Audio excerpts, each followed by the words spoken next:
Working. We are live. All right, wonderful. Just all right. So got our thing there, and so on. Okay, good. Jump in on my phone. There it is. I see it. You can comment in the discussion. Okay. Hello, everybody. Hello. If you're watching us here today, if you're watching on YouTube and you want to comment, you want your comments to be seen or heard, you've got to do it. I'm sorry, if you're watching on Patreon, you want your comments to be seen or heard, you got to do it by clicking on and opening the video in YouTube. We are only monitoring the YouTube comments. And we're going to act as if this is being done live. So, of course, we'll say super chats are... oh, look at all the dog hair on me. I got to get one of those roller thingies. I don't have any tape. You have any tape, Mike, back there? I think there's electrical tape that might work. Major attacked me before I left. Can I leave my tongue? Yeah, you want to lick it off? Yeah. That'd be great. Damnation. Can you really see it? Yeah, you can see it. Yeah, oh yeah. I like how you're making yourself vulnerable for the public that's watching. This is good. You know? I could just Go shirtless. I could do that. Or I could put on this shirt.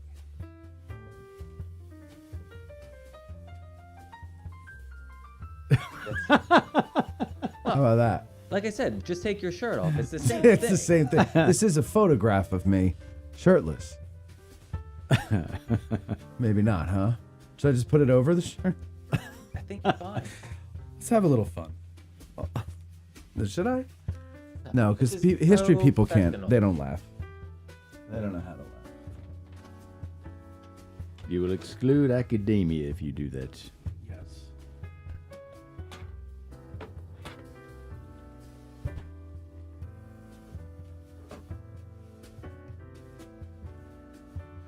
Alrighty then.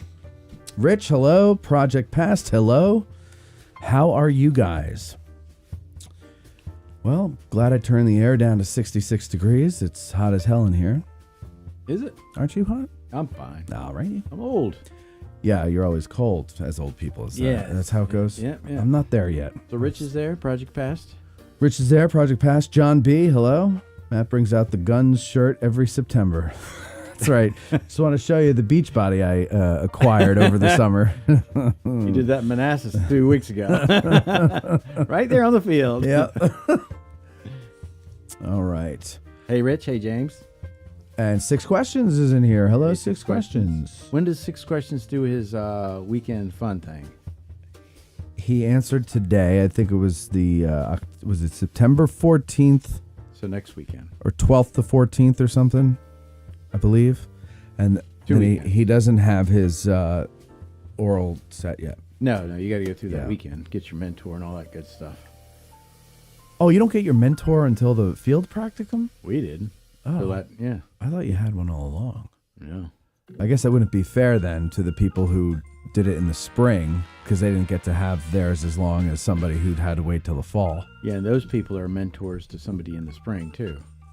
Ah, okay. So it's the same group. people. Yeah, okay, yeah. gotcha. Yeah. Well, that's interesting. Okay, I think we're ready. Are we ready in there? Well, everything's going good. So we'll just start the show Ready here. on Mikey, mic. if you don't mind just Ready on doing an mic. FTB. There we go. Let me just get the air out of my stomach. There we go. And we're about to start here, ladies and gentlemen. Hey, by the way, everybody, I'll put it in the comments section here. 420. Yeah, 1978. I can't remember which is my number and which is the studio number. I have put my own phone number in there sometimes. But so here's what we're doing, folks. Is we're doing it as if it's live because it will play on a Thursday, or sorry, on a Wednesday at the normal Ask a Guide time. But we will What? Oh, so because of that, we're going to need your comments and stuff. You don't have to do super chats because there's no meal for tonight. But we're going to say they're super chats anyway. But since there's usually very few people that are actually in the comments section, we'll probably get to read your questions. Mikey, if you can just, Grant, it's okay. We know it's black. If you can just, pay attention to the comments like you'd normally do. If you can juggle all that. Don't tell me what to do. Thank you. And also, if you want to call in, you can call in. We have a ton of pre-submitted questions, so we don't necessarily need calls, but it just sounds better when we have calls calling in. So please go ahead, call in. And let's confuse the people who are not patrons and they're watching it on a Wednesday as a premiere and they're thinking it's live and they just, I'm trying to call, but it won't work. And let's just have a little fun at their expense. Yeah. What's Lewis doing there in the middle of the week? Right, exactly. I didn't know Lewis can work in the middle of the week. I thought he was a weekend guy only, and it'll screw everybody up. Yeah. All right, let's get started with the show here, the festivities, if you will. All right. Hey, Matt. Yes. When we go to break, which one is it? You don't play the break. I just edit them in later. Oh, okay. This is an edited live, show. Live. Yeah. So that'll be just a pee break if we need it or whatever. Yeah. Or we can just get right back into it. So you don't need to play a break. Just do a fade to black so that I can find it in editing. Fine. Okay. And I'll just open this one more program here and then we'll get started. Grant is having a very hard time because it's a black screen. But it's okay, Grant. You're going to see our Maybe beautiful he's faces just blacked in a out and he second. doesn't know it. Maybe that's it. Maybe you drank too much, Grant. Mm-hmm. I picture Grant just kind of sitting in his basement drinking. Grant, I'm listening With a from helmet my on? cell phone and Huh? sounds With an fine. army helmet on? Yeah, with an arm. And it's got 2 cup holders on either side with the beer and straws going to it. Yeah. Can't see the screen. Poor Grant. Poor Grant. We tease Grant. But we tease because we love. All right. Where was I now? We're going back over here. All right. Are we ready? Are you ready? All right. Here we go. What do you mean sound is muffled? Is it really, hear or me, Matt? is you just being, well, hold on. I can tell. Hold on. Let me just, Can you hear I me? can hear it. Yeah. Okay. No, I was saying I was listening from my Well, we phone. can just My get right back my into sound it, so you don't sounds need to play fine. it back. Hold Just on, do a Mikey. fade to Hold on. black So that I can find it in editing. Drinking. Grant, I'm listening. If you can just love. Yeah. That sounds pretty normal for a live stream. Okay, here we go. We are almost ready to go. Let's go. Here, we're muting the mics. From the Gettysburg Museum of History Studios, you're listening to Addressing Gettysburg. Hello, everybody, and welcome to this episode of Addressing Gettysburg's Ask a Gettysburg Guide. And today we are talking about Henry Jackson Hunt. You know his brother? Lewis. His other one? Oh, no. I probably do. It slips my mind. Do you know who it is, Mikey? Made ketchup. His other brother? Oh, sorry, I didn't turn you on. He shares a name with me. Mike. That's right, Michael. Michael Hunt. So we are talking about Henry Hunt, the chief of artillery for the Union Army of the Potomac. Big star here at Gettysburg. And Lewis Trott is our guest today. Lewis, welcome back. Thank you. Glad to be here. And, of course, we want to hear from you out there in the audience. Super chats of $10 or more get read. They rise above the din in all the comment sections, and we can certainly read them on the air. And also phone calls. 717-420-1978 is the number to call if you want to get in. I'll be looking at the queue throughout, and if I see a call, we'll take it. We're talking about a man, Henry Hunt, one man, not in action, but a man who is very important in action here at Gettysburg and other battles of the Civil War. But first, he had to be born. That's usually how a life starts, Yeah, right? yeah. You pop out. If everything's normal, yeah. Yeah, right. And he was one of the normal ones because he survived. Yeah. And so you pop out into the world. This is fascinating. You pop out into the world, and there you are. And now it's frankly all downhill from there. It's up to you to make your way from that point forward. It absolutely is. He was born in Detroit, Michigan. 1819. But that was a frontier outpost by Wasn't then. the Detroit we know today? No. Yeah. Yeah, it was. And who was he born to? Was his father in the army? What was he doing out there? Father was in the Army, Okay. as was his grandfather. So he comes from a long line of military men. who And served so I guess his previously. grandfather would have been in the Continental Army. Yep. Okay. So his dad's in the military. He's on an outpost. Like you said, it's the frontier. So living is sort of hard scrabble out there. He's not one of these people you hear about born in the Northeast who silver spoon and all that good stuff and go to Harvard and, Harvard. and other Yale and Right. big time colleges like that. But so life is tough out there, and with the toughness of that, the life expectancy is probably lower out there than it is back east, where you've got more modern facilities for the time. Mm-hmm. So his parents don't last very long after he's born, Oh. and he ends up being an orphan. And so he gets shipped off to other family that actually raises him. I can't remember the age. I think it was around 9 or 10 when all this happened. So it's not right off the bat. Okay. But he's not very old when it happens. He's still a kid, essentially. And so he gets sent off. I think it's an uncle that actually raises him. And wasn't he because of his grandfather's service in the army? I think what is it, like a hereditary member of the Society of Cincinnati in Massachusetts? I think so. Yeah. Something like yeah. I think I read that somewhere. But it could be because of that. He's got his dad used. Congressmen back then had X amount of slots they could provide people to West Point. Right. But you kind of had to know somebody, Yeah. or you had to be really smart. If you didn't know anybody, with that, Patrick O'Rourke comes to mind. Mhm. Much later, but he's an Irish immigrant. Right. There's So you have to be strike against him, but he was really, really smart. He takes these You have to be pre-admission, exceptional. pre-admission tests, and he gets in. So Hunt has family members that probably know people, plus father, grandfather, like I said, that served in the military, and so he enters West Point, going to graduate in the class of 1839. One of the most famous people that graduates, to our story, that graduates in the same class is Henry Halleck, Old Brains. So that's the class That he's in. that Hunt's in. Yeah. When he was a kid, I believe it was before he wasn't even 10, and his father had to go to Kansas on an expedition to. I guess that would eventually lead to Fort Leavenworth. Yeah. Yeah. Yeah, So I they- can't imagine that going from Detroit to Kansas back then as a little kid. Yeah, and that's where I think he's moved out there further west when his mom dies and stuff, because he's moving a lot. Yeah. From post to post. But yeah. What? So does he? When he gets old, how is he as a cadet at West Point? He is a demerit machine. Oh, really? Like a Custer type? He collects demerits like they're prizes, Really? but never enough to get booted. But he does pretty good. He's very efficient at collecting demerits.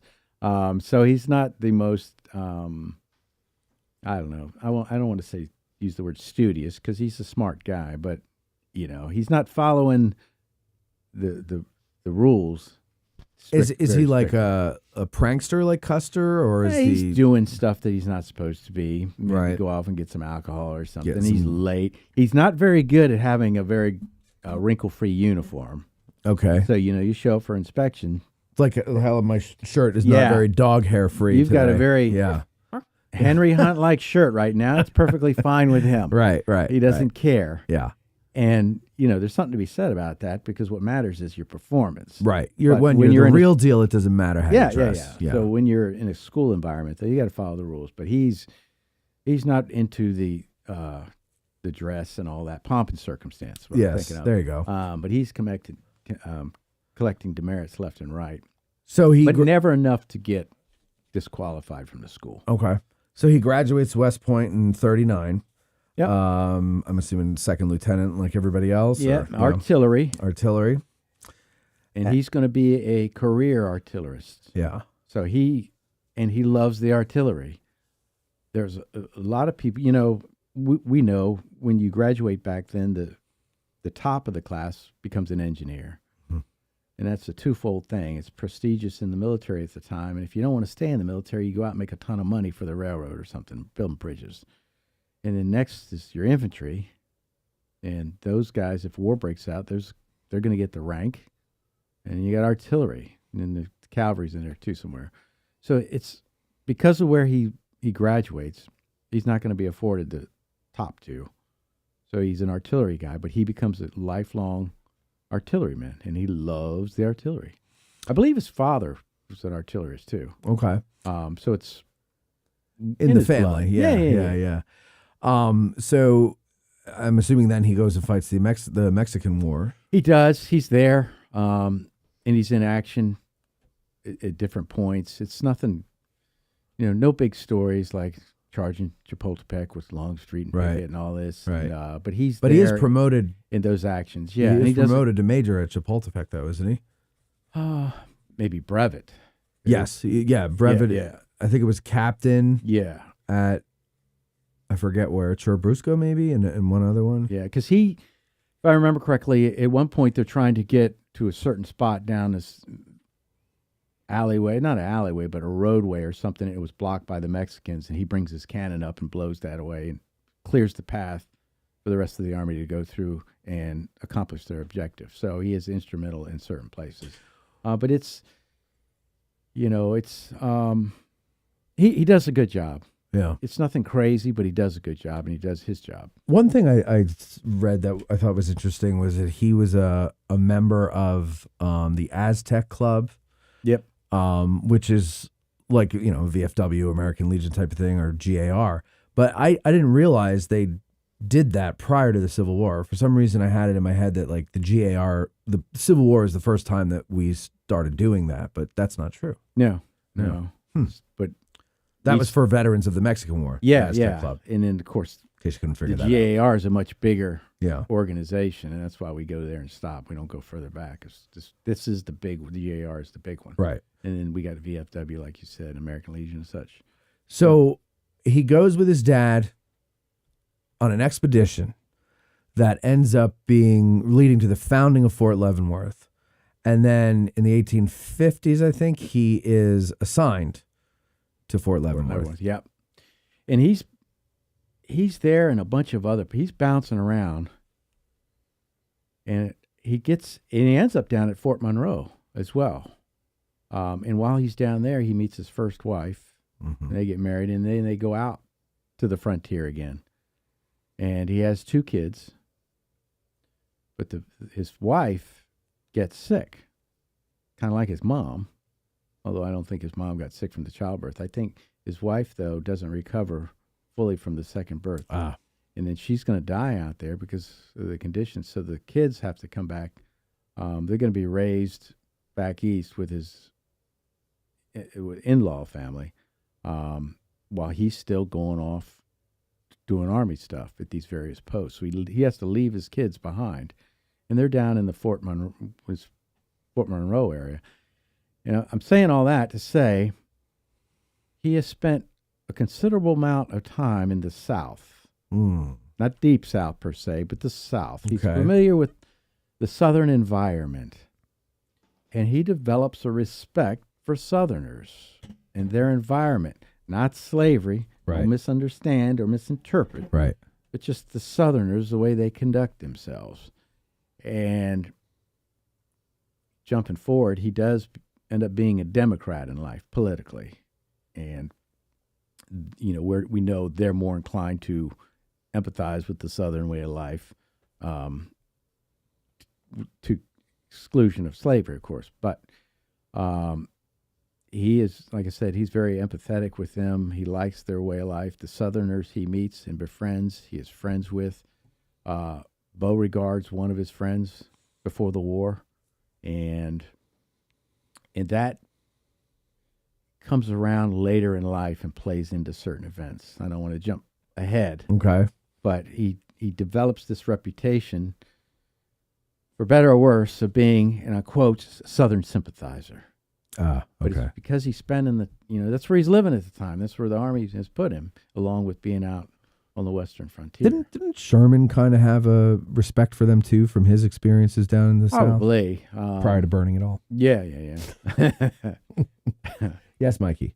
No, we had a question that's kind of relevant in the chat to what we're talking about now. Did Hunt ever serve with Robert E. Lee, Lewis, before the war? They're down in Mexico together. They're briefly in the neighborhood of each other. And so they do communicate before the war. And it's in Mexico. So, yes. Okay. Good question. I came in here with no notes today. I had a tour today. So all the intimate details of that don't spring to mind right now. Maybe later it will. Could be, but the more important stuff is stuck in my mind. So. Okay, good. So, where do we leave off there before that? He's gotten married, has 2 kids. Oh, there you go. Yeah. Wife dies, so he's a widow now. Got 2 kids. They're sent back to the east. They're living with his former in-laws, that family, and he is still doing his thing. Now, before the war, shows you how smart he is. He co-authors a manual on artillery instruction. And this is the manual that's going to be used throughout the Civil War to train artillery soldiers. And so on both sides. Yeah. Yeah. He's come up with this, and like I said, 2 other authors, I think it's 1 or 2, come up with a method of efficiently training artillery soldiers so artillery batteries perform better in the field. And it's used throughout the war. But to do that, you have to have a certain amount of intelligence for your branch of service, your arm. Right. And he certainly does. And it shows you the type of guy we're talking about.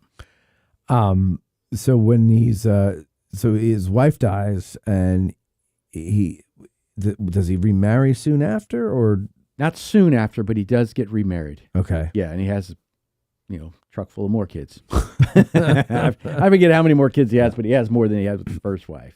And then unfortunately, those 2 kids die. The first 2 he has, the girl gets sick and dies. The son goes to the Naval Academy, which I always found interesting. You got an Army guy, Civil War dude. Kid goes to the Navy. Goes in the Navy, and he's on a ship that goes to the Arctic Circle to rescue some expedition that was up there. You know, the expeditions go up there, get that locked in the ice, and somebody's got to go come get you out. Yeah. His son is going up there to rescue this expedition, and he gets stuck up there for a while. Somewhere along this expedition, there's a man overboard. His son jumps into the water to rescue whoever's overboard. They get him out. He gets out. But then he contracts pneumonia and gets sick. Sure. And eventually he's going to die from that. It doesn't happen immediately, but he dies from that, unfortunately. So he loses his son. Yeah, later on down the line, yeah. Yeah, and so how many kids total does he have that survive? I want to say off the top of my head 3. 3. That might be, don't quote me on that, please. Okay. Don't quote me. I know the first 2 die with his first wife. So he loses all of that particular branch of his family, which is, to me, it's sad. Yeah, it is. It is sad. But, I mean, it's very common back then, though, as, everybody's dying. And his second wife, her maiden name is Craig, and he's good friends with their family, and he takes his brother-in-law onto his staff at one point, Lieutenant Craig. So bring us into the war. All right. War starts. Goes on for about 4 years, give or take a month, and then it ends. Thank you, ladies and gentlemen. I hope you enjoyed this show. Is Civil War Idiot's Guide. What is those books called Idiot's back then? Guide to the Civil War. There you go. Yeah. That's all you need to know. No, the war starts, and Hunt was a regular Army guy, so he's coming in, still artillery. We have Bull Run, First Manassas. Hunt is there. Matter of fact, afterwards, he realizes Beauregard's there as well. So he exchanges a letter with him about it at some point. It's kind of interesting that he's still communicating with him. But it's a Union defeat. Later on in the fall of late summer, early fall, 1861, Union Army puts George McClellan in charge of the Army. Hunt is a George McClellan enthusiast. I would say fan, but you know who broke me in that? Pete Carmichael. He said, "Don't say fan.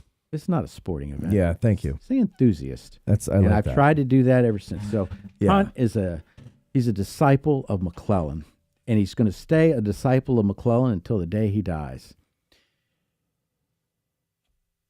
McClellan is reorganizing the army after the defeat at First Manassas. And part of that reorganization is the artillery. He's going to put somebody in charge of the artillery. And who is that? Not Henry Hunt. Oh. It's a Major Barry, William Barry. Who's the guy in second in command? Henry Hunt. Okay. So Hunt is under Barry. And this is the time when they start organizing the batteries as they're going to be organized, these 6-gun batteries, and creating an artillery reserve. And this is also the time that they standardize the batteries to 6 of the same pieces because it's more efficient. And so all this is coming about. So they had a hodgepodge like the Confederates prior. Sort of, yeah, to? everything was hodgepodge. First Manassas. Yeah, That's why yeah. it's kind of a wreck. Right.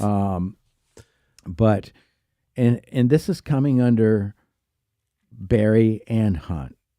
So it's not just Hunt. People need to realize he's not in control right now. So the Oregon, McClellan is famous for many things, not fighting when he should and being slow and what have you. But what he does do efficiently is reorganize the army. And he does this a couple different times and get it into fighting form. The story is he's just afraid to fight this thing, this beautiful thing that he's created. And the artillery goes along with that. So that's when they're instituting these changes. And remember, Hunt's one of the guys who wrote the book on how to train artillerists. So they're implementing all that as well.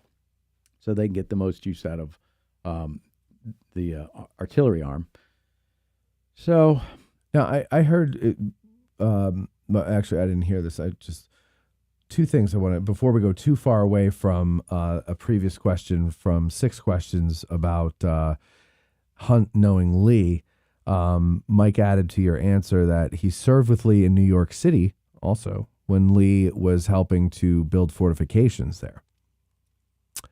And they would attend church services together. And he says, in fact, they developed an inside joke between the two of them about the service.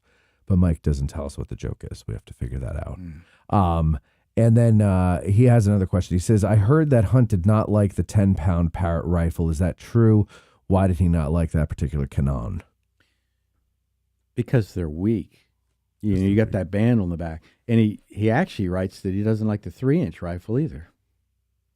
For the same reason? Or no, can't be the same reason. And I forget the quote, but he makes it, I think it might be in the Battles of Leaders articles, but he writes that he doesn't have any real use for the 3-inch rifle. They all like the Napoleons. I was going to say, power. the more I learn about artillery, while the distance of a rifled piece and the accuracy is maybe more impressive, if I'm on the defensive, I want a Napoleon. You want both. And we'll get to that Okay. with Pickett's charge. Yeah. Okay. You want both. You want long range and then Sure, that makes short sense. range. I understand that. Yeah, sure. And the killing power with the canister and, it's firing that giant ball is greater with the Napoleon. A lot of people didn't like the Parrott guns because the breech area would explode on the crack, and it's just a weaker gun. But the one quote I wrote, so it's not the firepower that's weaker. It's the gun itself that's weaker. Yeah, because of the type of iron. Yeah. And the one quote that I read was he says that he doesn't like the 3-inch rifle, and that's what he calls the 3-inch rifle. He could have meant the Parrott gun, but he basically says I have no need for 3-inch guns. When in reality, he does. He needs long range, and he knows this, but he didn't like that particular rifle. Okay. And that kind of surprised me, too, because when the government adopts that, that's looked at, the 3-inch rifle is looked at as being a dependable artillery piece versus the Parrott. So the other thing he writes about is how these shady contractors would sell the government types of weapons and they're very unreliable. Yeah. And yet these shady contractors are making all this money off of the government, and they're not delivering a proper product. Right. Right. That the government thinks they're getting. And so he's very critical of stuff like that. Okay. So I'm sorry. Continue the story. I sidetracked us there. That's okay. Let's see. Where are we at? We're in 1861, coming around to 1862. Nothing's really happening. That's a problem that Lincoln has. He needs stuff to happen. McClellan's going to come up with the idea to sail on down to down the Chesapeake to the peninsula and come up and attack Richmond that way. He sells Lincoln on this idea. And then when they do this, Hunt is with them, and he's engaging, he's doing his part. He's still not in charge of the artillery, but he's up there, and he has a place on the field where he's helping set up artillery lines and such. We know how that went. They get close to Richmond, and then they start coming back down. And then we have, to me, this is the first major highlight of the Civil War with Hunt, is Malvern Hill. Yeah. McClellan's falling back down the peninsula. I think it's John Fitzporter's infantry is the last in line, bringing up the rear. John Porter? John Porter. Yeah. What did I say? John Fitzporter. I was close. I got the Porter right. Had a long day. Porter Fitzjohn. I did. I did a lot of talking this morning. That's no excuse. No excuse. He's falling back, and then McClellan directs Hunt to set up this line of defense as a rear guard. And to me, that's interesting. It's set because he's setting it up to make sure we're not attacked in the rear. You know what I mean? He's trying to get out of there. Right. Hunt's going to set up this very, serious artillery line that a fool would attack. Right. What happens? The rear. Exactly. A fool attacks it. Yeah. I love Robert E. Lee, but that was dumb. Yeah. But it's Hunt. McClellan tells Hunt to set that artillery line up. And Hunt is seen going along the line, make sure all the guns are in place, setting up that artillery line. And, that's a disaster for the Confederates when they attack. So that is really, to me, that's in the Civil War, that is really the first big notable action that Hunt sets up an artillery line that engages the Confederates with serious consequences. Yeah, and isn't it like, doesn't he use...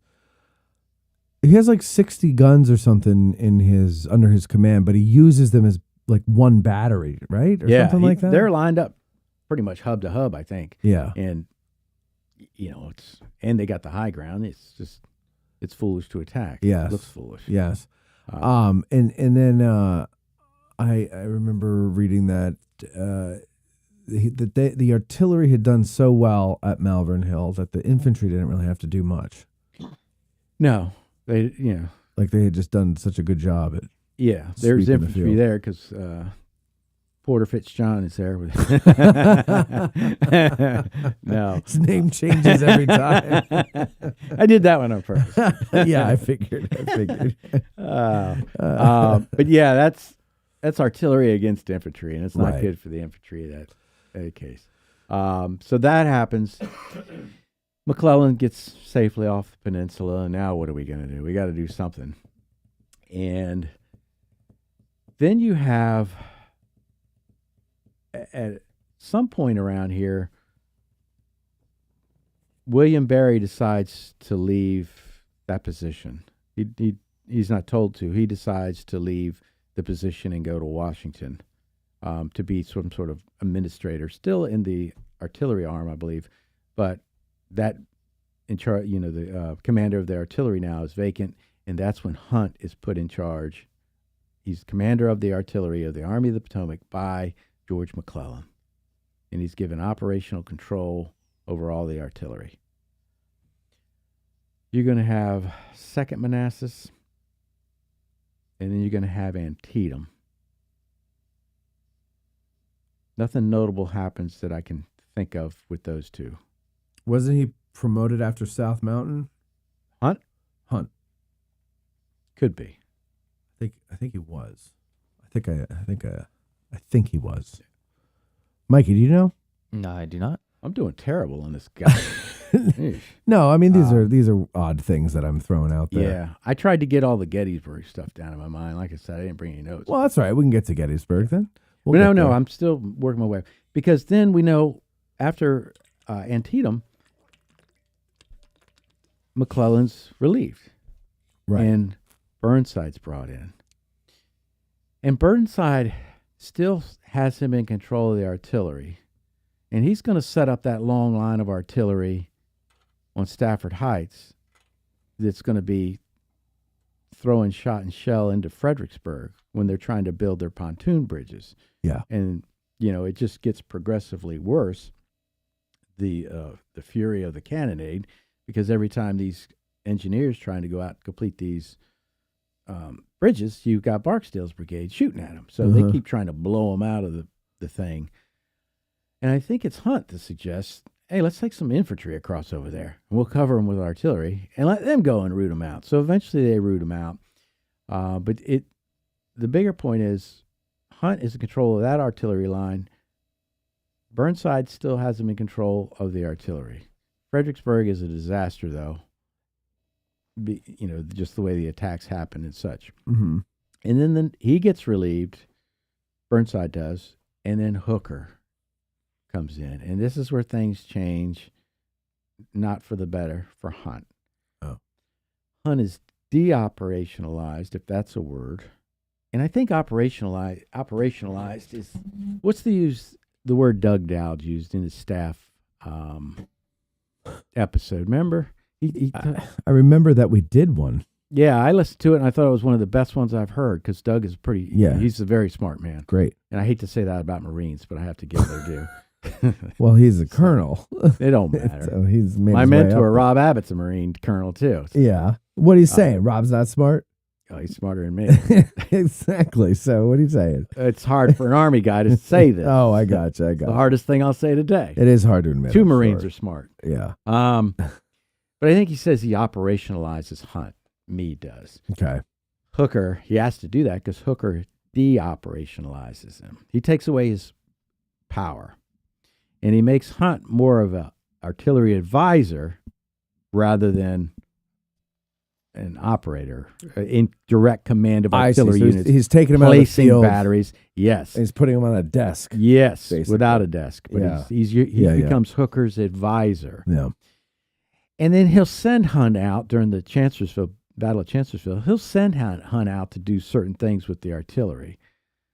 But it's specific things, and you're still not in charge of anything, really. Does Hunt not like this? Oh, he hates it. Hates it. He wants to be in charge of he knows artillery's his game. and Yeah. he's co-author of an important manual on it. So He wants to just be in the thick of the action. and he thinks he knows what's best for the artillery. Right. branch. So he Doesn't he trust wants- anybody. especially infantry types. Mm-hmm. Nor should he. Take it from an old gun bunny. He's used to, since he was put in charge by McClellan, and he's seen how Major Barry was when he was in charge of the artillery. Mhm. So he's been under his tutelage, and then he gets moved up. He knows how important it is to have distressed. Okay. And let me point this out too. So he wants one person to control all the artillery. The other thing he keeps harping on, and he's going to harp on it more, and if you read his OR from Gettysburg, at the end of that OR, he harps on it again, is the lack of field officers in the Union artillery. In other words, here at Gettysburg, you have a brigade of artillery with each infantry corps. Colonel Thomas with the 5th Corps and Colonel Wainwright with the 1st Corps are the highest ranking brigade commanders. Right. And then you got a bunch of captains. The lieutenants. You got Lieutenant Muhlenberg. and- Lieutenant Colonel McGilvery with the reserve. You got a bunch of captains and lieutenants. And he's saying in an infantry unit of the same approximate size in comparison, you'd have at least a colonel or brigadier general. Yeah. Yeah, so the artillery's not getting any of those because you don't get promotions in the artillery. That's why a lot of people transfer out. So an artillery brigade in the Union Army is how many men? Now you're killing me. Sorry. Is it a few hundred? Are we at 1,000? Where are we? Like on paper at start of everything. So you got around 100 in a battery. No, that's not right. It's less than that. I should have brought my book in here. Mikey, you got it. You have your Lano book, Matt? No. It's in the bookshelf. Yeah, I can't think of that right now. The one with the Irish Brigade monument. I meant to look at that before I came in here too. In the hallway, Mike. You got that little book by Stephen Floyd? It's got the order battle in it. I don't, but I have Gettysburg by the numbers. Check it out. That's a number we're looking for. Yeah, we are looking for a number.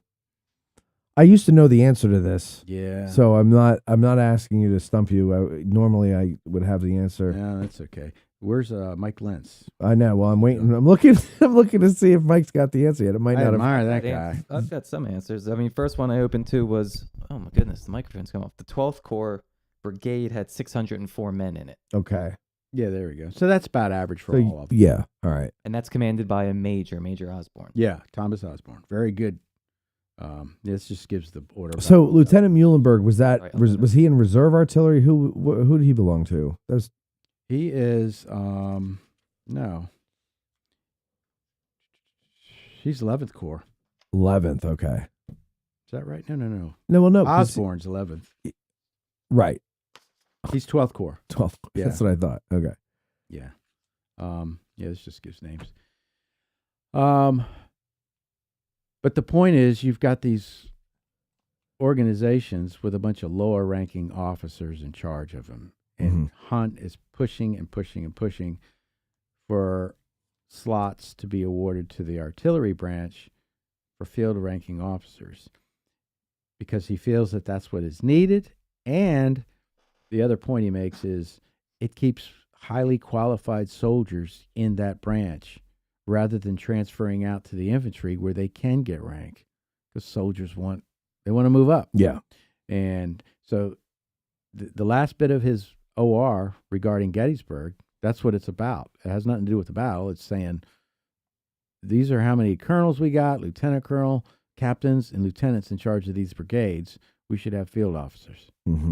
So, I mean, it makes perfect sense. I mean, as I'm looking at this, some of those artillery reserve brigades are 400, 500, 600 men commanded by a captain. Yeah. And he's not just organizing a regiment like, an infantry one would be. He's trying to organize 5 separate organizations, 5 separate batteries. Right. A lot of Right. And the big difference between an artillery brigade and a infantry brigade is all that equipment. You've got more to look after. Infantry brigade, you're looking after men. They'll clean their own rifles, just keep them fed, keep them supplied with ammunition. In the artillery, you've got horses. Without them, you're not going anywhere. Dead in the You've water. got ammunition, which a couple corps commanders sort of neglect when they get here. And you've got the field pieces themselves along with all the men. So, so an artillery brigade is smaller than your average infantry brigade. But still, that's a lot of men and a lot of equipment. And basically, what is it? 4 batteries in a Union? Usually, both of them are 4 batteries, Union and Confederate, in a brigade or battalion. I don't know if both are, but the Union, yeah. Okay. You usually have 4 So batteries. you've got 4 batteries. So that's basically like your regiments in a brigade in an infantry brigade, right? A battery is like a company. So okay, so it is a little. So they're not. By calling it a brigade, it's not the same as an infantry or even cavalry brigade. It's in the sense that if the batteries themselves that comprise the brigade are the size of a company, they're not the size of a company, are they? That's why I spit out 100 men per battery. For whatever reason, it came to mind. That sounds low to me, though. That's about right. Is that right? Yeah. In here, yep. Okay. So here's the difference. When I was in the Army, artillery, I was in a battery within a battalion. Yeah. We had 3 batteries in the battalion, and then you had two other units, service company and headquarters. That's the maintenance people, chow people, and then headquarters, the officers that are running the show. But you had 3 batteries, and then you took, so that formed a battalion, and then you took the 3 battalions and put them together. That was our brigade. So when I first joined was self-propelled, it was a 4-gun battery. Is that right? No, it was 6-gun. Yeah, it was 6-gun. Yeah, 6-gun. So you had 3 to make up the battalion. That's 18 guns in a battalion. Okay. Later on, when I went airborne and became airborne artillery, we had an 8-gun battery, still 3 for the battalion. So that's a 24-gun battalion with 3 battalions that was our brigade. So modern times, it's a lot more guns in the brigade. Okay. But back then, you take 4 batteries and you group them together. We're calling those a brigade. Versus when I was in modern times, you took 3 or 4 batteries, grouped them together. We called it a battalion, and then grouped 3 battalions together and called it a brigade. So there's an extra layer in there. Oh, I see. In modern times. Yeah. Back then, it was more streamlined, I think. 4 batteries equal the brigade, and that's it. you have brigades. The big thing is you had a brigade for each Union corps, right? And then you had this big reserve, right, full of other brigades. Yeah, I think there's 4 in there as well. We know. I think that's right. We harp on McGilvery, because they see so much action. Yeah, and so that's who we naturally go to. But there's 2 other. Taft was it was Taft, Ransom, and who's the 4th guy? McGilvery, Taft, Ransom. Tidball? Fitzhugh. Yeah, Fitzhugh. Yep. And by the way, most of these I'm looking at here have 5. There's a few with 4. The 6th Corps Brigade has 8 batteries. Wow. And they're the least used. Huh. I'm just looking here, and then you got the horse artillery. Yeah, I'm not counting. You don't care about that. Yeah, well, I care, but just not for today. Okay, but and then they've got here's the artillery. Because they're different. Everybody's on a horse. They're not. Do they still fall under Hunt's overall command if he's chief? Good question, Michael. That is a good question. I think because they operate so far away from him, he never. Whether they fall under him or not, he never takes operational control of any of them. At least, and not at Gettysburg or ever in the war. Definitely at Gettysburg, and I don't ever, when reading about what he's writing about and stuff, I never hear him writing anything about the horse artillery. Yeah, it wouldn't make much sense. No, maybe logistically he could be involved, but as far as their riding, usually separated from the main army. Where it's almost impossible to control. Yeah. So that would be Robertson, and Tidball is the 2nd Brigade commander of the horse artillery. And Tidball served under Hunt previously in the war, so Hunt is very familiar with Tidball and had a high respect for Tidball. So they're traveling. Just to finish that point about the difference between the 2 is that the gunners are riding the horses. Or riding on, not necessarily the horses. Horse artillery? Yeah. With the cavalry? Yeah. Yeah, because you got to keep up. Right. So they're riding on, are they all mounted on a horse? Yeah. Which is also part of the team, not separate horses. Or are they separate horses? I think they got separate horses. But because you've got to keep up with the cavalry, and they're moving much faster than infantry. The artillery that's moving with the infantry is moving as fast as the infantry. Right. So the guys walk. Yeah. You can take a break if you want, but that puts more strain on your horses. Right. So when you're pulling the horses into place, somebody's riding the horses. The lead horse. Yeah. Because you got to get it to go the way you want. Right. But for the cavalry, I imagine somebody's probably riding on one of the horses pulling the gun to go the right way. But the cannoneers that are going to operate the gun for the most part are on their own horses because you're moving much faster. You got to move at the pace of the cavalry. Right. That's interesting. Okay. So, all right. So now, where do we leave off? Hooker has made Hunt an advisor. Chancellorsville does not go well. And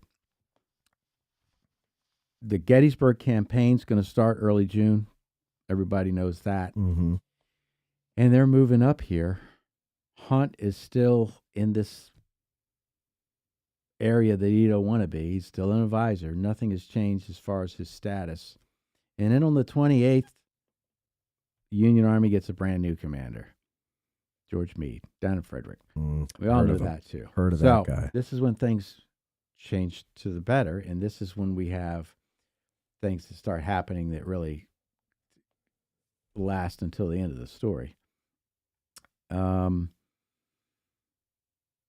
Meade's going to get the army moving up here, looking for the Confederates, keeping them out of D.C. and Baltimore.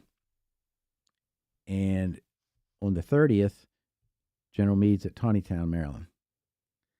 And he is going to send Henry Hunt to go scout out this possible defensive line and to see if it's any good. And that's Pipe Creek. Now, when he sends Hunt down for that, does he also send Warren?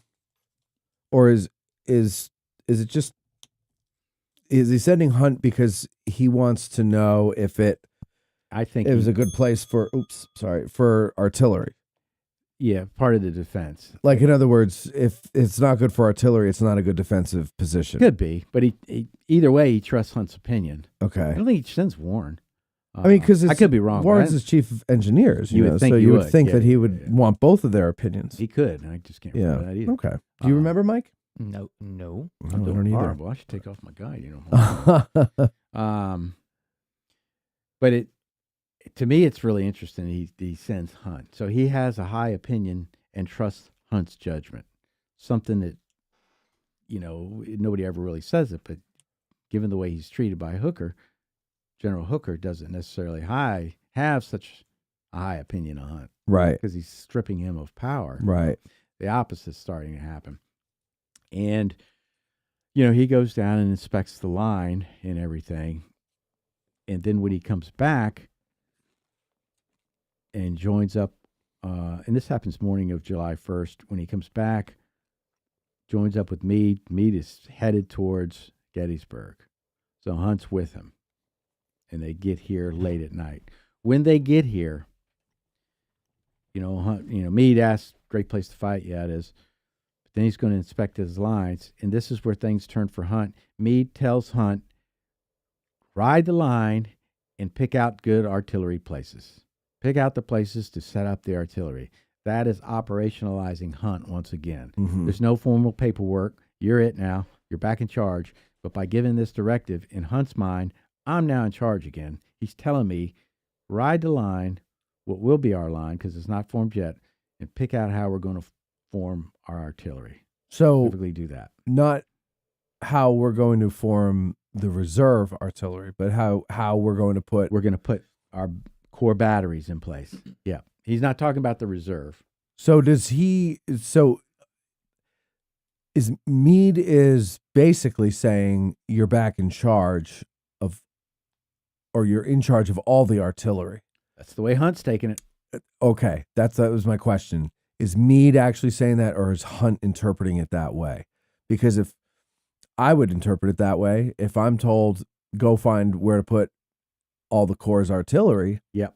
And I've never seen anything, and there's no, you have orders for a lot of things in the OR, especially. There isn't an order in there from Meade saying, I'm now placing you back in charge. Yeah. It's by this directive, because Hooker would never have done this. Hooker would allow his, and let me back up. Under Hooker, he placed artillery under division commanders. And that, to me, is key. So he strips Hunt of the power he once had vested under him, under McClellan. And not only does that, he says the division commanders within the Corps can control their artillery. They're the ones that are going to give operational direction and instruction. And then fast forward to Gettysburg again by Meade saying, ride our line and pick out good places to place our artillery once everybody's arrived. He's saying, you're in charge of this artillery. But there's no written order that I've ever seen and that Hunt's ever talked about. As a matter of fact, he falls back on this when he's defending what he does at Gettysburg. Meade put me in charge. He's telling me to ride the line and figure out where we're going to place all the artillery. If I'm not in charge of all the artillery, why is he telling me to do that? Mm-hmm. So Hunt takes that and runs with it. Good for him. So And it works out for the under Union. McClellan, Hunt is in charge of all the artillery, and it's not attached to corps or divisions. It's attached to them, Okay. but he has operational control. Okay. And he's in charge of, what he's directly in charge of is the reserve. Right. So, okay. So he's got that. He can do whatever he needs to do with the reserve, but then he can go along to the different corps and say, hey, this is what we need to do. What do you think is the more effective way to run that for Hunt's position, the more effective utilization of Hunt in that position? I think he should be in charge because he's an artillery guy. He studied this his entire military career, and he knows what he's doing. Infantry commanders know how to maneuver. They should know how to maneuver and fight infantry. That doesn't mean that they know what to do with the artillery to get the most out of their artillery. Right. And then they'll probably order them to do something that an artillerist would know you don't do, but they have to follow an order. like waste all your long range ammunition when you know the infantry's going to charge you in a few minutes, something like that. Yeah. They just, Hunt knows how to place artillery, and that's something, the first thing you got to be able to do is know how to place it. And if you don't put it in the right spot, your fire's not going to be as effective as otherwise. So that's what Hunt brings to the table. He knows how to place it. He knows what it takes to keep it supplied with ammunition. And he knows all that, the logistics behind the scene as well, versus no fault of their own. But the infantry commander's worried about his men. What are we going to do with these men? And where are we going to put them to make sure our operational plan comes to fruition? So there's just a different training and different mindset to me. To go back to the Pipe Creek question, 6 question says Humphreys and Warren are sent to check out a Pipe Creek line with Hunt, and Rich Snyder confirmed that. So Thank there we you. go. I rely on the smart people in the world. See, it doesn't matter who's sharing the information, ladies and gentlemen. It's just that we're sharing the information, right? Yeah. And what is Humphreys? He's a man. He's a trained engineer. Oh, he's a trained engineer. You know who doesn't ask him for help? Dan Sickles. Ah, yeah. Yeah. Oh, yeah. That's a whole other ball of wax. It is, and I get tired of it. Old Dan. Yeah. It's tiresome at times. There's 150 some odd thousand human beings who were here at the Battle of Gettysburg, and we tend to talk about the same 5 or 6, don't we? But he has such an impact on the events. Sure. So that's why. Sure. It's fun. He's an easy target. He is an easy thanks, target. Mike and Rich. Yeah. Okay, I so get by with a little help from my friends. So now is this order from Meade a cause for any headbutting between Hunt and Corps commanders? It will be. Mm-hmm. It will be. Not at first, though. No, because nothing's happened. Okay. So they arrive here on the evening of July 1st. Hunt's riding the line. Meade's riding the line too, and he's got the guy riding behind him drawing the map and trying to figure out how they're going to place the rest of the army once they arrive. But Hunt is specifically trying to figure out how they're going to place their artillery once they arrive. So early morning, July 2nd, the 2nd Corps is going to move into position along the northern portion of Cemetery Ridge. The 3rd Corps is going to arrive, and they do what they do. With both of these corps, when they arrive, they do so without their artillery train. In other words, they have the guns and the ammunition that are required coming along with the guns. Yeah. But all the extra ammunition in their artillery train that they also have, part of their, the wagon trains that hold up everything, they don't have those. So they don't have all the ammunition they should have. Okay. Later on in the day, the artillery reserve is going to arrive. They're under Robert Tyler. He's Hunt's in overall command. Tyler is in charge of the artillery reserve. And that's those 4 brigades that we talked about when we talked about the different brigades. So they arrive. Unbeknownst to George Meade and anybody else that's in charge, Hunt has created this special ammunition train with 20 extra rounds for every Union gun in the Army that they bring here. Huh. You think that comes in handy when 2 corps don't bring up all their ammunition Yeah. when they get here and this battle breaks out. Right. And so who are they going to look to? You know, Old Henry. Old Henry. And because of all that, the way things turn out, I think that's one of the most important things he does. He might not know it at the time, but again, it goes back to the difference between if you're an infantry commander, what do you know or you should know? Infantry tactics. That we probably, if we have a major battle up here, we're probably going to use some extra ammunition or could use some extra ammunition. That's why he has the foresight to bring this extra train. And he cobbles together on his own. Again, Meade doesn't know about this. He's done this on his own. Right. Secretly to bring up here. He probably does it because he doesn't want to ask and get told no. Right. So do it now and ask for forgiveness. Exactly. Yeah, That's the best way to go, I find. Yeah. What 717-420-1978 is the number if you want to call in with a question, or even if you have a point to make or an extra piece of information to share. We just want to hear it. Or BR549 if you want to buy a car from Junior Samples Used Car Lot. What's that from? Hee-haw. Oh, God. I remember Hee Haw. Well, I do It was too. in rerun when I was a kid. That was the But first run. yeah. I caught it live. And I remember- always remember Junior. He talked a lot slower. What is that? Minnie Pearl, the woman with the hat and the with the tag still on it? And I was fascinated because there's a character named String Bean. He lived across the street in real life from Grandpa Jones. And String Bean got murdered because people always thought he had cash stuffed in the mattresses and in the freezer in his home. So somebody went Because there, he was on TV? I guess, and some rumor got out, it's in some hillbilly town. And Really? they went over and murdered him. As a kid, I found that fascinating. That's not nice. String Bean got murdered. I don't know. Okay, so You never know where we're going on this show. Yeah, I know. Right. We're going to take you everywhere. So Hee Haw aside, he's giving the command. He goes and he makes all these, dispositions up. Well, one big thing, we mentioned Sickles, though. Yes. And so that is a big part of the Henry Hunt story. It is. But prior to that, isn't he down at Devil's Den? He goes and visits Sickles first. Oh, he does. Okay. Yeah. So that brings us to July 2nd. Sickles is there. Meade says, occupy the place where General Geary's division previously occupied. Geary's division moves out early in the morning.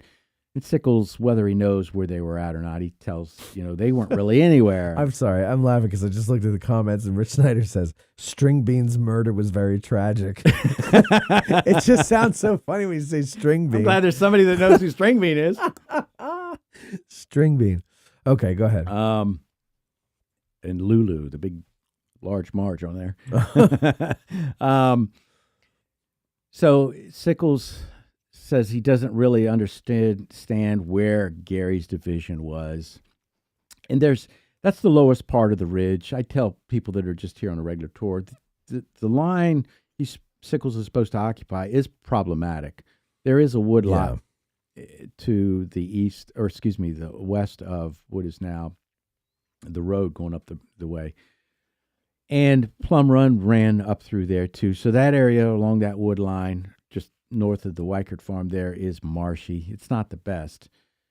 But you can do things to mitigate that. You're being paid a lot of money to be in charge. For once in your life. But so look, what was there? Because now you drive down Sedgwick Avenue and there's the old woods that have been there for as long as I've been coming here. But now there's the regrowth of what was cleared 20 years ago in between that and the road, which is going to obscure the view even more. Yeah. But what was what did that area look like to the west of Sedgwick Avenue at the time of the battle? What was Sickles seeing? I think there's a tree line there, maybe not as thick as it is today, Okay. that we can still see that looks very thick. Yeah. But between Sedgwick Avenue and that tree line back then, I just think it's a field. It's probably got big rocks in it, but Plum Run runs up in that area. Yeah. So it's a marshy area as well. So this is something I never really asked anybody about when we talk about this, but I've always wondered it. Now, that ridge line where Sickles was supposed to be in certain areas is not particularly formidable. But if I'm there, I've got my infantry behind some kind of a wall or whatever kind of fortification I can put together. And I've got my artillery on the highest ground around me, which is still going to be higher than the infantry. That marshy area, those woods, they're going to slow the Confederate advance, and I can fire my artillery into those woods and knock some limbs down on whoever is in there. And then there's another, because as I recall, that field that's now full of saplings and is about to be woods again is kind of marshy still there, isn't it? It's Probably. I haven't walked out there in a long time. I seem to remember it was. I could be mistaken, but I've been out there a couple times when it was a clear field. And I feel like it was not always marshy, but like had a propensity to flood or just get soggy if it rained a lot or something. Up through there. Yeah. But I'm talking right off the road, that field there. Oh, yeah. Because it's low. It's the lowest point of the ridge. So any rainfall is going to drain into that area. Right. Yeah. It's going to settle there. Yeah. So I'm thinking that's a perfect quagmire for whoever's coming at me, at least in that sector of the line. Before they even get within effective musket range, I could start tearing them up with my artillery in the woods. Yeah. And on a smaller scale, that happens, not with artillery, but this quagmire at the southern end of Stony Hill. They talk about that being a quagmire and soldiers getting killed, and they're still standing and they're stuck in the mud. Yes. I forgot that. Yes. I talked about this when we did the anniversaries. You put up very fast. Right. Right there, that's big before you go up to Little Round Top. And then, again, you got that wood line. The Weichert house wasn't there at the time. That's not the original house. Right. Which George or John? John. Okay. And so there's a house over there, though, and that's the house that the 6 Pennsylvania Reserves, they get the 6 Medal of Honor winners. They surround it. They call it a log house. I think that's further west of where the house sits today. Okay. But that shouldn't come into play. But the bottom line is Sickles doesn't do anything to mitigate, but he sees this high ground to the west, and it's the peach orchard, the area of the peach orchard. And at various points, was out there today, and if you look from, let's say, standing north of the Hancock wounding marker, and just look out there, you can see different points along the line where you can tell the ground along the Emmitsburg Road is high. And then sometimes it just flattens out, and then it gets high again. Peach orchard is one of the most prominent. And like Mikey mentioned before we started, when Sickles' men are arriving, they're coming up the Emmitsburg Road. They've already, Sickles has already seen this firsthand, so it's not new. But he wants to move out there, and he keeps talking, sending messages back to General Meade. General Meade sending his son down there to talk to him, and eventually Meade is going to send Hunt down to see what all the conniption that Sickles is having. And he rides out there, and they're sitting presumably in and around the peach orchard, and Hunt says, yeah, it's got, some advantages the way it sits up high, but it can also be attacked from 2 different directions. So, it's got problems. And then Sickles says, well, can I move out here? And Hunt says, I'm not the one to tell you that. Right. And he's not. Right. He doesn't have authority to tell Sickles to do that, but Sickles is itching from somebody from Meade's headquarters to give him the go-ahead, so he has authorization to do this. But, Meade thinks it has some good portions. The way it slopes, I think, particularly the way it slopes to the south side, it comes down. And if you go down and turn into the Peach Orchard area, and if you're facing south and you're in that left corner and you look back up at the Peach Orchard, you're sitting really low there. Yeah. And I always like to do that in a car tour. I'll pause right there and say, look back up there. Can't see a thing. Yeah. And it's the way that ground towards the southern end of the Peach Orchard really slopes down. And so even though you can be attacked from two different sides because it's a salient, because of the nature of the ground, you might be able to defend it. But Hunt knows, and I think he tells this to Sickles, you don't have nearly enough men. Yeah. You don't have enough men to occupy this ground. And that's obvious when you look at the placement of the brigades and that giant gap in between that Yeah. they have to fill with artillery. Yep. Yeah. And so after he gets done this conversation, then he rides down to Devil's Den. And James Smith is down there with his New York Light Battery. He's placing the guns. I think he already has them placed by the time Hunt gets down there. He can't put all 6 together. So he's got 4 up on the ledge, and they're probably up where the 99th PA monument is rather than down where they are now. Because Hunt comes back when they dedicate the monument, or Hunt's battery, or Smith's battery, and he tells Smith, I would have court-martialed if you put him down here. It should be up there. And it makes sense. Yeah. But you put them down there, you got the nice road, and people can drive by and see them. But he puts those 4 there, Smith does, and then he has to put the other 2 behind his left rear, covering that valley. Yeah. Plum Run Valley. The opening where the road goes through, where the parking lot is. Yeah, and eventually the Behind Devil's 40th New York, the Mozart Regiment is going to come down there. Yep. And plug that gap. And Hunt tells Smith, you're probably going to lose your guns. And I was talking about this with a gentleman today, and I think I like to do it publicly. Thank Mike Rupert for, he couldn't do a tour, so he had the people contact me. Oh, nice. So that's how, he's very generous. But I was talking to this gentleman today, and we were talking about Weir and Gillian Weir's situation after the war, and he ends up killing himself, but he spends the rest of his life after the battle worried about his guns being overrun. Yeah. And he gets them back. Right. They're not captured. Smith loses 3 of those guns up on Devil's Den. The 4th one is disabled, but 3 of them get pulled away, and they're using probably on the 3rd day by the Confederates because they're replacing some of their damaged cannon. Right. But Smith doesn't seem to have any problems, as far as I know, after the war with this. He's lost 3 guns. Right. But Hunt tells him, you're probably going to lose these guns. And that's a big deal.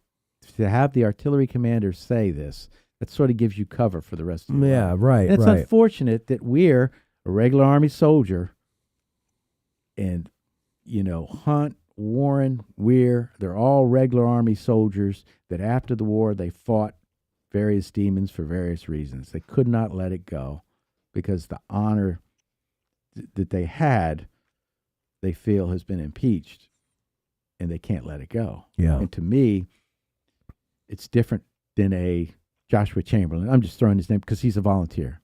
Right. Right. Maybe your sense of honor might be a little bit different because you're not a career officer. Yeah. And it just struck me. Hunt tells Smith, you're going to lose these guns. And he loses 3 of them. Then it gets interesting. When he's about to leave, because the firing has started, Smith's battery are firing on the Confederates that are leaving the wood line. He's got a beautiful field of fire that you wouldn't know today because there's so much stuff in the way. Firing has started. Hunt's horse is down on the other. I don't know if it's on the other side of Plum Run, maybe at the base of Little Round Top, but he's got to get to it. He says he's got to cross the valley somewhere to get to his horse. As he's doing so, some longhorn cattle start to run back and forth in this area between Hawks Ridge and Little Round Top, Plum Run Valley, because they're spooked by the artillery fire. One cow gets struck and killed by cannon fire. And he's trying to get to his horse. He writes afterwards, 3 days of this momentous battle, that's his scariest moment. Trying to get to his horse while the cattle are stampeding. Mm-hmm. And who has a story like that? Yeah. I mean, that's your scariest moment. Yeah. You thought you were going to get killed by a cow. It's just funny. Well, he must have seen the Cowboys with John Wayne. Yeah, I guess so. Yeah. He remembers that. Ain't running me over. What was the kid's name with the glasses that got? I picture him. Yeah. I can't remember his name. I was picturing the Lion King just now, where he's in the valley and the stampede's happening. That's what I think of Hunt every time I hear that story. Well, unlike you, I don't watch children's movies, Michael. Well, you're not Exactly. outside like that. Yeah, I tell what you're talking about. The Lion King. I was too old when that came in, weren't you? Yeah. I don't think so. 4 years younger than me. I mean, what are we, 26? huh? We're 26, 27? Yeah, something like that. This is not a Disney show, Mike. They're right. We're not Let's get Disney that adults. So, okay, so he tells Smith, and he's going on his horsey, and then So the he's battle afraid of getting started. Tramples. One of the things Meade's going to tell Sickles, I'll give you all the support I can to try to hold this line when Meade finally goes out to talk to Sickles. And that's infantry and artillery support. Meade is going to send for artillery support from the artillery reserve. And Hart's battery, Bigelow's battery, to name a couple, are going. Ames, they're all going to come down to help support Sickles' line unsuccessfully. Also, Lieutenant Colonel McGilvery is going to come out, and he's going to be instrumental in plugging the hole that is left because Sickles has moved out, and then Caldwell's division gets pulled from Hancock's line and sent down to the wheat field. So there's this gaping hole in the Union line now. Yeah. And what plugs that hole is this gun line that McGilvery sets up. And he's going to bring some batteries forward and also batteries from the Peach Orchard are getting pushed back primarily by Barksdale's brigade. And they're going to, as they fall backwards, they're going to try to reinforce this makeshift line that's right there south of the Pennsylvania Monument, Right. In modern times. So, the line of artillery that is along Wheatfield Road between the Peach Orchard and On the left as you're going east. correct. Yep. Are any of those reserve artillery that were sent forward, or were those all part of Sickles' Corps? No, Bigelow. He's reserve. Yeah, John Bigelow. that's what I thought. Okay, so Next, Hart. Is he along that line? Captain Patrick Hart is reserve. But yeah, they're reserve. Sickles' artillery is up in the Peach Orchard and along the road, facing to the west. and then Smith's battery down on Devil's Den. way down, Right. detached down to Devil's Den. Yeah. okay. So all that along the road is reserve, but they're all going to get knocked back. Bigelow's battery just gets torn to pieces. So no, He gets wounded. I'm surprised. I guess they didn't have enough guns or something to put anything up on Stony Hill, but I guess no, that wouldn't have made sense because Sickles didn't have any troops up there. Is that right? No. Right. No, because de Trobriand's troops are forward of that. And by forward, I mean towards the southwest. Yes. They're more towards the southwest. And I just don't think the way that ground there is, and that's, glad you said this, he doesn't have enough guns for all that. Right. And then by the time the reserve shows up, they don't have time to get over there. Sure. It's That's too late. That's further down. But yeah, too. that really shows you the lack of manpower, just the placement of the guns. You've got a bunch of them in and around the the Peach Orchard, and then your other one is detached further to the left. Yeah.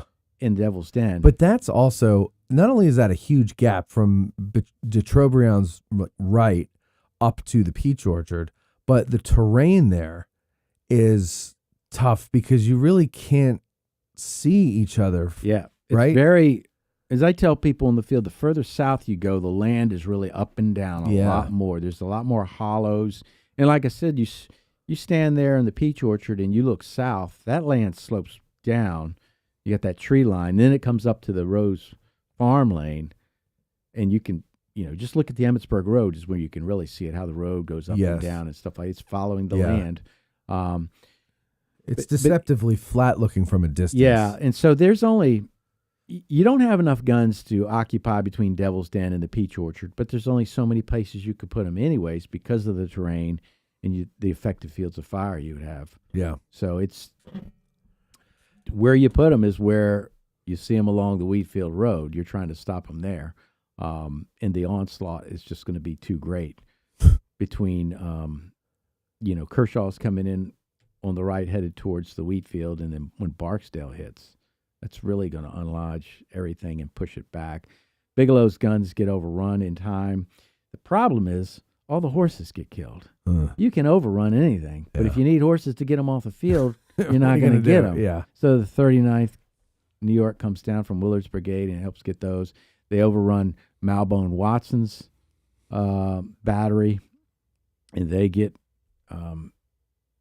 they're overrun, but they're not pulled off the field. The 21st Mississippi overruns them. But then as they keep going, and Humphrey writes this, I think it's Humphrey writes it to John Batchelder after the war, Colonel Benjamin Grubb Humphreys, 21st Mississippi.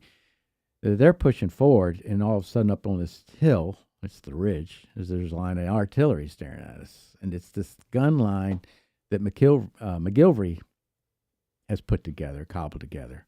And that really plugs that hole right there. Rich Snyder says, I must confess I took my kids to see Lion King and became a fan myself. So there you go, Michael. I forgive Rich. Oh, Can you feel the love in the tonight? right on this. It's You're in the right. grumpy old guys that are in the wrong. Look, I love real Disney stuff Walt had a hand in.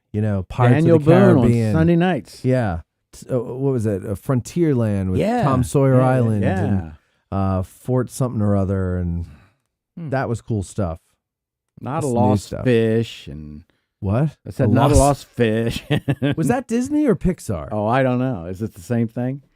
Finding Nemo, Mikey. You love kids movies. What I don't was think that? It's Disney. I don't think it's I've never seen Finding Nemo. Cartoons. Whatever. You quote it all the time. Okay, so We're gonna remake it. Finding Mikey. all right. So Well, let me get back. yeah, go ahead. To and I just thought of this now.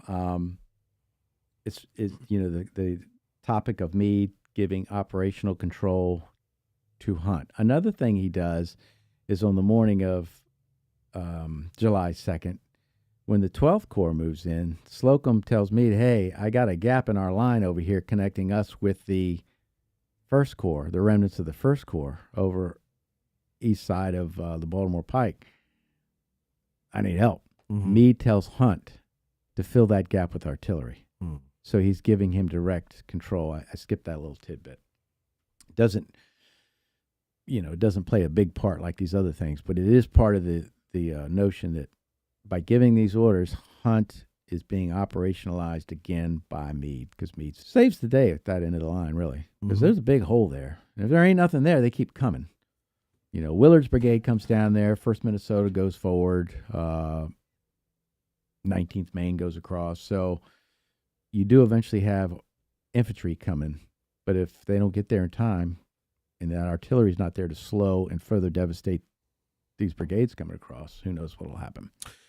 So, and that pretty much ends it for day 2? With Hunt, yeah, that's the big action. There's other fighting, of course, but that is the main areas that Hunt has his hand in. Later on that evening, he is, along with Robert Tyler, they are getting the artillery put back together, so to speak. They're resupplying, and Hunt is doing this from this extra ammo he's brought up. Because remember, the 2nd Corps and the 3rd Corps didn't bring all their ammo. Bring it because orders were... I think they're trying to move faster, and they just don't bring it. Right, okay. Versus, you should have brought it. So they don't bring it, or they don't wait for it? Like, in other words, they just go up ahead of it, but it's still on its way? Or was it just sitting down there? I'm not sure of that. Okay. I just know they don't have it. Yeah, and they're in okay. need of ammunition, and they get the ammunition from Hunt. Okay. And the one who plays into this is Hancock, 2nd Corps commander. He doesn't have all his ammunition. Mm-hmm. And where is he getting resupplied from then? Henry Hunt, Yeah. who's going to be his antagonist later on in life. But I imagine the Second Corps, Hancock sent ahead on the evening of July 1st. Yeah. And the Second Corps is probably rushed up there because there was just a big battle and they didn't do too well, so they need more men. And so it was just like move the infantry. Same thing probably with the Third Corps. I mean, things were so ambiguous about what Sickles thought he was supposed to do. I mean, he leaves Burling's brigade, in the back. That's why they show up so late. Yeah, So. yeah, that could be. But still, you've got time to bring it up later on in the day. Right. It could still get there. Right. They don't start fighting until late in the afternoon. So, but whatever reason, I'm not sure the exact, whether they purposely left it to, we're not going to need this, or we got to get moving. Let's field strip everything and hit the bricks and get on up there as fast as we can. A 6 Questions Lens in the comment section has another question. He says, why was Henry Hunt not at the Council of War, since we're at July 2nd now? That's a good question, and I'm about to tell you that. Oh, good, good. Remember, before we got started on the ammunition trains, after things settled down on July 2nd, him and Tyler are refitting, replacing damaged guns, resupplying, and doing, getting everything back together that's been messed up because of this big battle. And he is summoned to the Council of War, but he chooses to stay there with Tyler to get all this stuff together. And says he's not going. He does show up, but like Sickles, when the 3:00 Corps meeting is called, shows up when it's breaking up. Uh-huh. So it's too late. That's when Hunt shows up. The meeting's breaking up, but he doesn't go because he thinks his presence is more important with Tyler to get all these batteries put back together, resupplied, new cannons put in to replace damaged ones, and reconstitute these batteries. Okay. So he's just busy with his job, and his job is important enough. He says, well, you just have to wait on me or go ahead without me, and they go ahead without him. So, all right. So then July 3rd? July 3rd happens.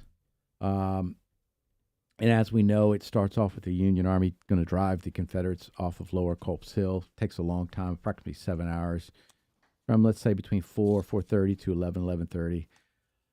And from that, we have Pickett's charge. That's Plan B for Robert E. Lee. We've discussed that on a previous podcast on this local podcast station for all to enjoy. And so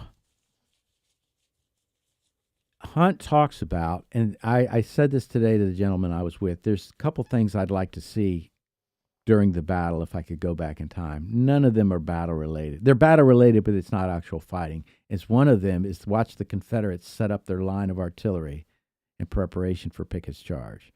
I just want to get a lawn chair and watch them set up all their guns, because so many people talk about, well, look at them. And then Alexander says, they just let us do it. Yeah. Plain sight. Right. I always wondered that too. Like, that seemed odd to me that they weren't trying to, fire at them with their artillery to pick them off. Seemed odd with Alexander too. And I think that goes back to Hunt was very cognizant of the cost of artillery rounds and the waste. And there has been different times during the war that artillery batteries would just fire.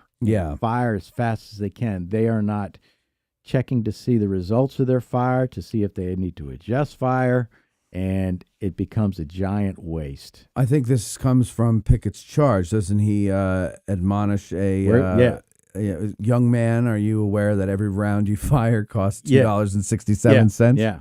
So, yeah. But they're I'm watching. a 19-year-old gunner, and a general comes up to me and says that, and I'm like, what the hell are you talking about? Lewis, is the situation relatively the same on July 2nd? Only because we were talking about the peach orchard, and I was out there yesterday as well, and I can't believe how close the peach orchard is to that Confederate gun line. Yes. Right there in the wood line. I mean, it's very close. Oh, yeah. So you're talking about on July 2nd when they're all out at the peach orchard, and across the fields west to the tree line where the Confederate guns are is not very far. That they were letting the Confederate artillery deploy before they ended up getting in a shootout with them where the peach orchard was. Yeah.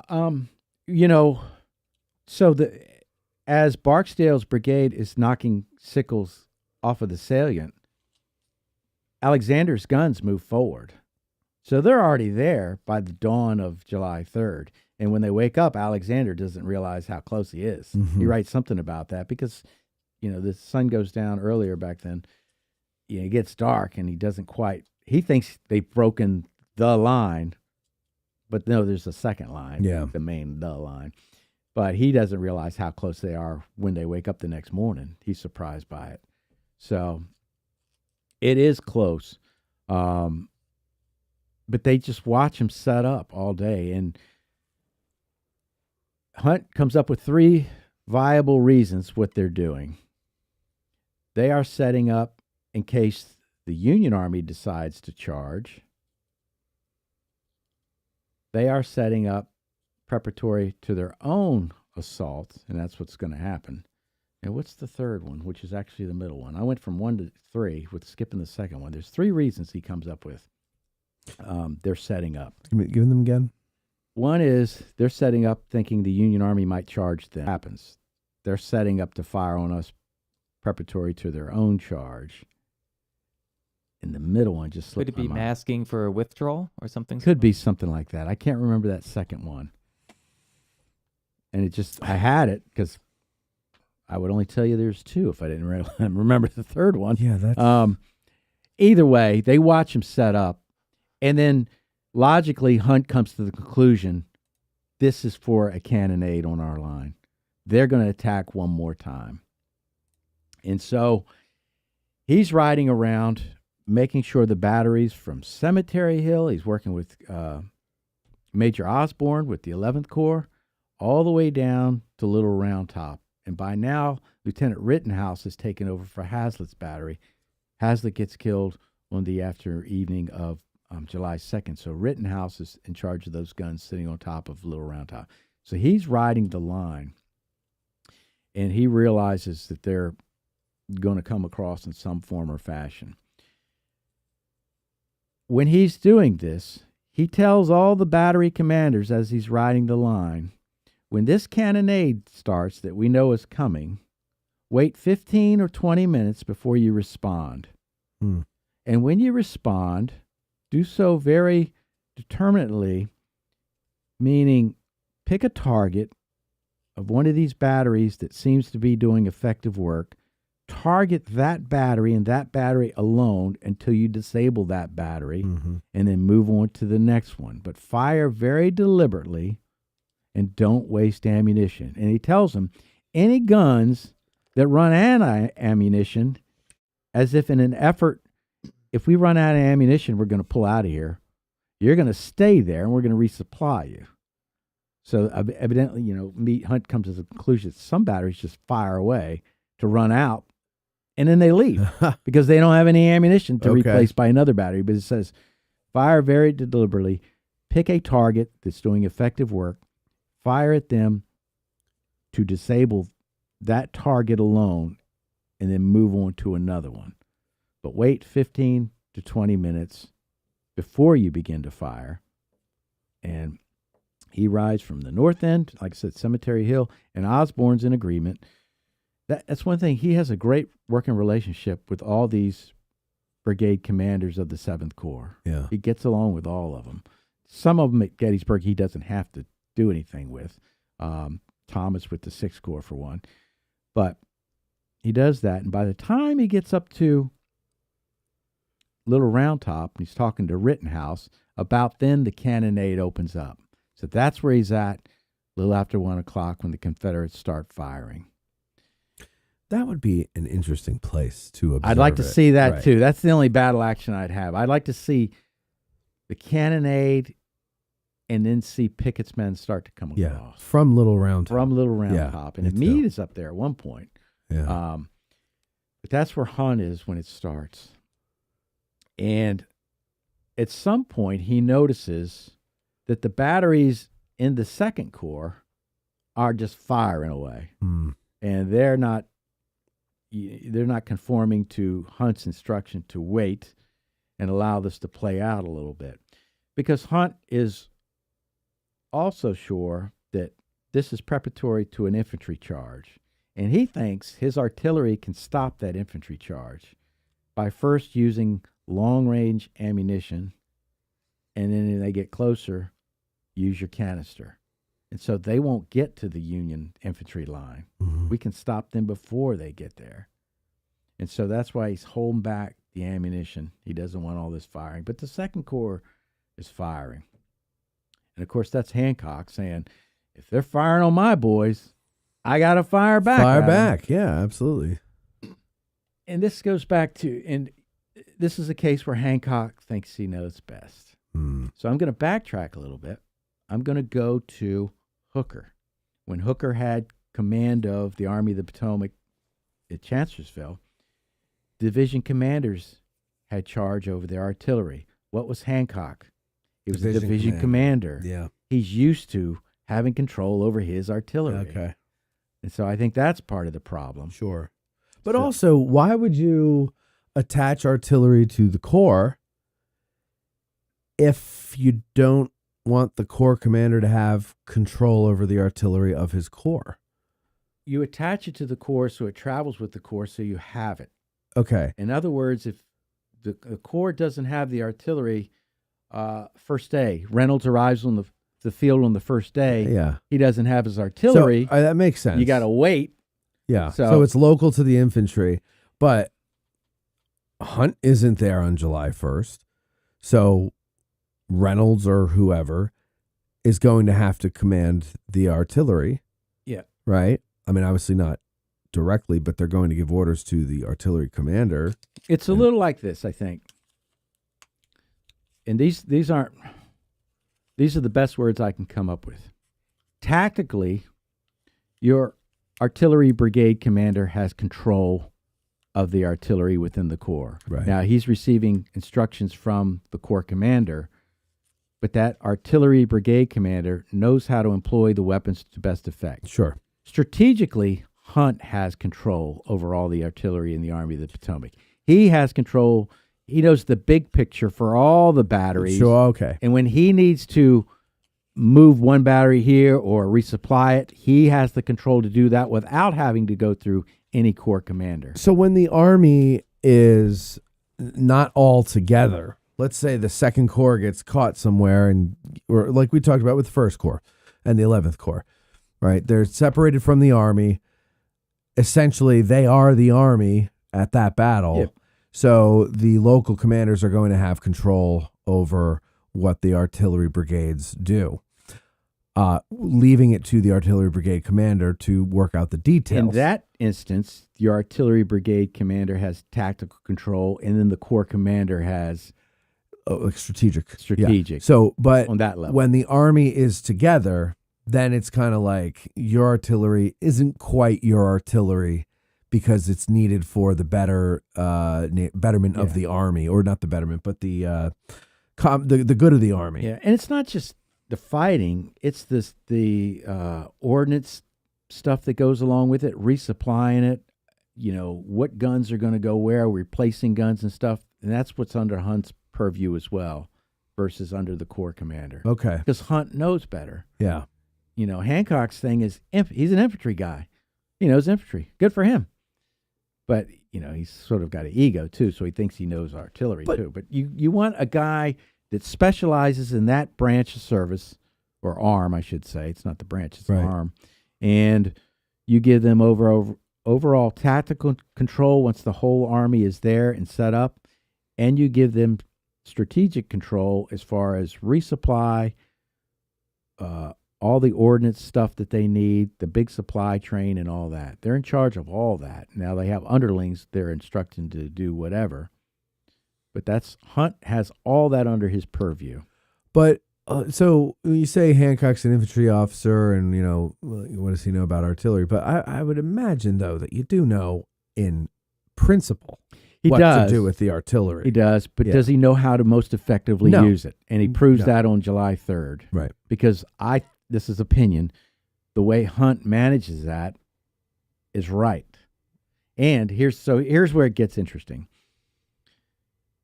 So the Second Corps is firing and firing and firing. Hunt is going to ride over there and figure out what's going on. At some point, Hancock rides down to McGilvery's gun line, and he tells one of the battery commanders down there to start firing because they're not firing yet. They're under orders from Hunt. And it takes Hunt years after the war to figure out who this is. And he finally decides it's Captain Patrick Hart. That's who Hancock tells. What are you doing? And then they sort of start firing, but as soon as Hancock leaves, they stop again. Okay. But Hunt is riding the line, and he's looking for Meade because he wants Meade to say, hey, we need to stop firing and get their infantry ready to come across. And so he can't find Meade, but then he's riding further south again. He's still, Meade's riding around. He runs to, I think he was a major at the time, Major Bingham. And he's the guy that meets Armistead when he comes across the wall. But he's an aide of Hancock. You mean it wasn't Tom Chamberlain? No. What the?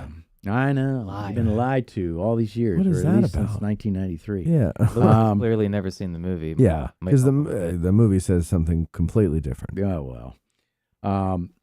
But he runs into Major Bingham, and he's looking for Meade. And Major Bingham says that I have orders from Meade to stop the firing. This is Hancock's guy telling him this. This is Hunt afterwards saying all this. Right. Hancock's aide is telling me that Meade has directed him to tell me to get these people to stop firing and let's wait and save our fire for the infantry to come across. Mm-hmm. So that's what Hunt is trying to do. Finally, the cannonade is over. That infantry does step out, and Union artillery just starts plugging big holes in these lines from Little Round Top all the way up to about the Second Corps line. The Second Corps, it seems, has run out of long-range ammunition. So they're not doing, Osborne's men his artillerists on Cemetery Hill, they're opening up and plugging the big holes. But Hancock's men run out of long-range ammunition. And they've got canister. And so what do you got to do? You got to wait for him to get close enough to use your canister. And that allows him to get close, cross the road. Now they're being hit with infantry fire, but on they come, and lo and behold, they get to the wall right there at Cushing's guns. Only 2 guns there. Yeah. But they cross the wall, and they're trying to use it. There's not enough of them to do anything.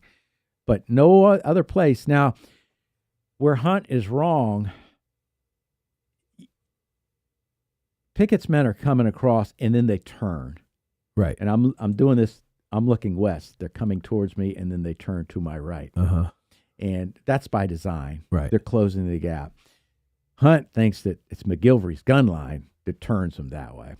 Right. It's right, by sure. design. But Yeah. still, if they do keep coming forward with that gun line, they're just going to be tore up. Yeah. But that's what happens, and that creates a lot of angst and antagonism from now to the end of Hunt's life, unfortunately. Yeah. And I say unfortunately because, again, him, Warren, and Gillian Weir, they spend the rest of their lives fretting over this stuff. And it doesn't happen automatically with Hunt. But once it starts, it becomes this overriding, where it overshadows every other thing you do.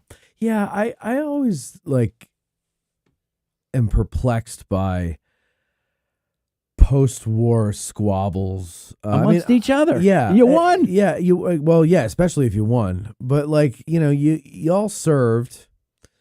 Especially if you're officers. I mean, you obviously served well enough to get up to where you are by the end of the war. I mean,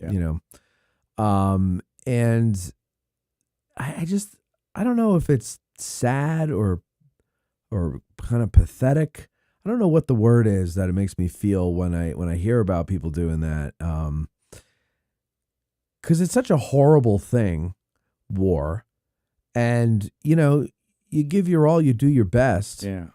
And the only person who's perfect in a battle is the person who's either never been in one and looks at it with hindsight, or the person who has been in one but has some kind of an axe to grind afterwards and is just really, just doesn't respect the service of his fellow officer or soldier or whatever it may be, I think it's really sad. It is sad. I think there's that extra part of, when you are an officer and you're commanding men and you're basically tasked with obviously a job to do, but also their lives. any failure on your part is probably harder to get over, knowing Sure. it might have cost men. Well, that was the other thing I was going to say is if you're an officer, there's probably a good, healthy dosage of ego involved in that whole thing. Yeah. Whereas the average soldier, I think, has a little bit more respect for his fellow ranks. Yeah. So, and during this, again, it's Hunt who's resupplying the artillery and all that, but that pretty much ends the Battle of Gettysburg portion of this. All right. And then afterwards? Afterwards, we have the couple campaigns. They're clearly not as big as the Gettysburg campaign down in Virginia to close out 1863. Going into 1864, of course, General Grant comes east, takes charge of all the armies, travels with the Army of the Potomac. Meade's still in charge. But they start that campaign off in the wilderness. What's no good in the wilderness? Artillery. Mm-hmm. So Hunt hasn't been disposed of his title of Chief of Artillery or anything, but they're just not using the artillery like they had been in these big set battles that had happened previously in the war. And what does happen, though, somewhere along the line, Grant decides to disband the artillery reserve. And that is Hunt's baby. Yeah. So he's kind of distressed over that. But then when they get down to Petersburg, and I'm really moving forward here because I want to get to the, after. Yeah, the questions. That and the Hunt's later years. Oh, gotcha. The questions, too. We have 72 questions. Oh. 60 of them are from 6 questions. 6 questions, yes. Call them 70 questions. 70 lengths. questions lengths. But he eventually, Grant is going to put Hunt in charge of the siege artillery around Petersburg. Mm-hmm. So he's still given operational authority over some of the artillery, but it's part of the siege. And, that lasts through the winter months of 1864. 1865, they finally start to maneuver again, and the war is going to come to an end. So the war is done. Hunt stays in the Army. Hunt is he's a brevet. He is he's a brigadier general in charge of volunteers in the wartime Army. That is not the same rank he holds in the regular Army. Right. And so once the war is done and everything goes back to being a peacetime Army, all of these officers that stay in, they revert to their regular rank. And Hunt's rank is either, I can't remember at this point, major or lieutenant colonel. It's certainly not brigadier general. It's colonel. Colonel. Or lieutenant, but it's not major. He retires as a colonel. I know that. Yeah. I'm not. It's either a lieutenant colonel or a Yeah. colonel. I feel like I heard it was full and colonel. he's going to get promoted to full colonel before he retires. Yeah, Hunt became colonel of the 5th U.S. Artillery. Yeah. In 1866. Yeah. So after the war, he's lieutenant colonel. No. Well, if he's promoted to colonel in 1866. Yeah, when the Army was reorganized in 1866, Hunt became colonel of the 5th U.S. Artillery. He served as commanding officer at Fort Adams in Newport, Rhode Island, from May 20th, 1869 until November 10th, 1875, and as president of the Permanent Artillery Board, held various commands until retirement in 1883. Yeah. He goes out west, not west, he goes to the frontier a few times. He holds a few posts to the northeast, like you mentioned. At one particular time, he's assigned down to Charleston, South Carolina. Mm-hmm. And remember early on, I said he is friendly with Southerners. And he goes down there, and he's not a radical Republican that's wanting to put the boot on their throats down in South Carolina. He's trying to manage things in a way that seems fair to everybody, no matter what went on prior to the war. In other words, he's not trying to take rights away from whites down there that were antagonistic to the black population's rights. He's trying to do everything equal. Everybody is equal to a certain extent, And so people can vote. Anybody can vote, whether you were in the war and all that. So this comes about in a time where the richest man in South Carolina is running for office, Wade Hampton. Mm-hmm. And so by allowing, a lot of Republicans think, by allowing all these rabble-rousers to them, it seems like they're suppressing a certain population's vote, but these old Confederates are allowed to vote as well. This is going to put Wade Hampton in office. And Hunt is allowing this to happen. Mm-hmm. And they don't like that. Mm.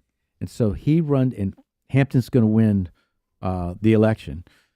But this puts Hunt on certain people's radar in Congress and such that are Republican, and they want to continue with the manage the South our way. These people need to pay for their transgressions, and as long as they're running free and all this, they're still going to trample on the black population's rights. It's just not slavery anymore. It's called a different name. Yeah. And so Hunt is not doing anything in their minds to stop all this. He's allowing it to happen, and from that, we have Wade Hampton being elected. That's a very short version of this. Okay. My point is, he's doing stuff in Charleston that the Republicans don't like. Mm-hmm. He's a Democrat. Remember that. Right. So, again, he's going to these different posts. He is trying to get promoted. And he's a colonel. He is going to retire as a colonel. He's not making much money. Mm. Eventually, his in-laws are going to be moving in with him because they don't have anywhere to go or anything. So he's taking on extra mouths to feed, to plain speech. So his not a lot of money is. He doesn't have a lot of money. Right. And he was renting a place in D.C. He's not going to be able to afford that anymore.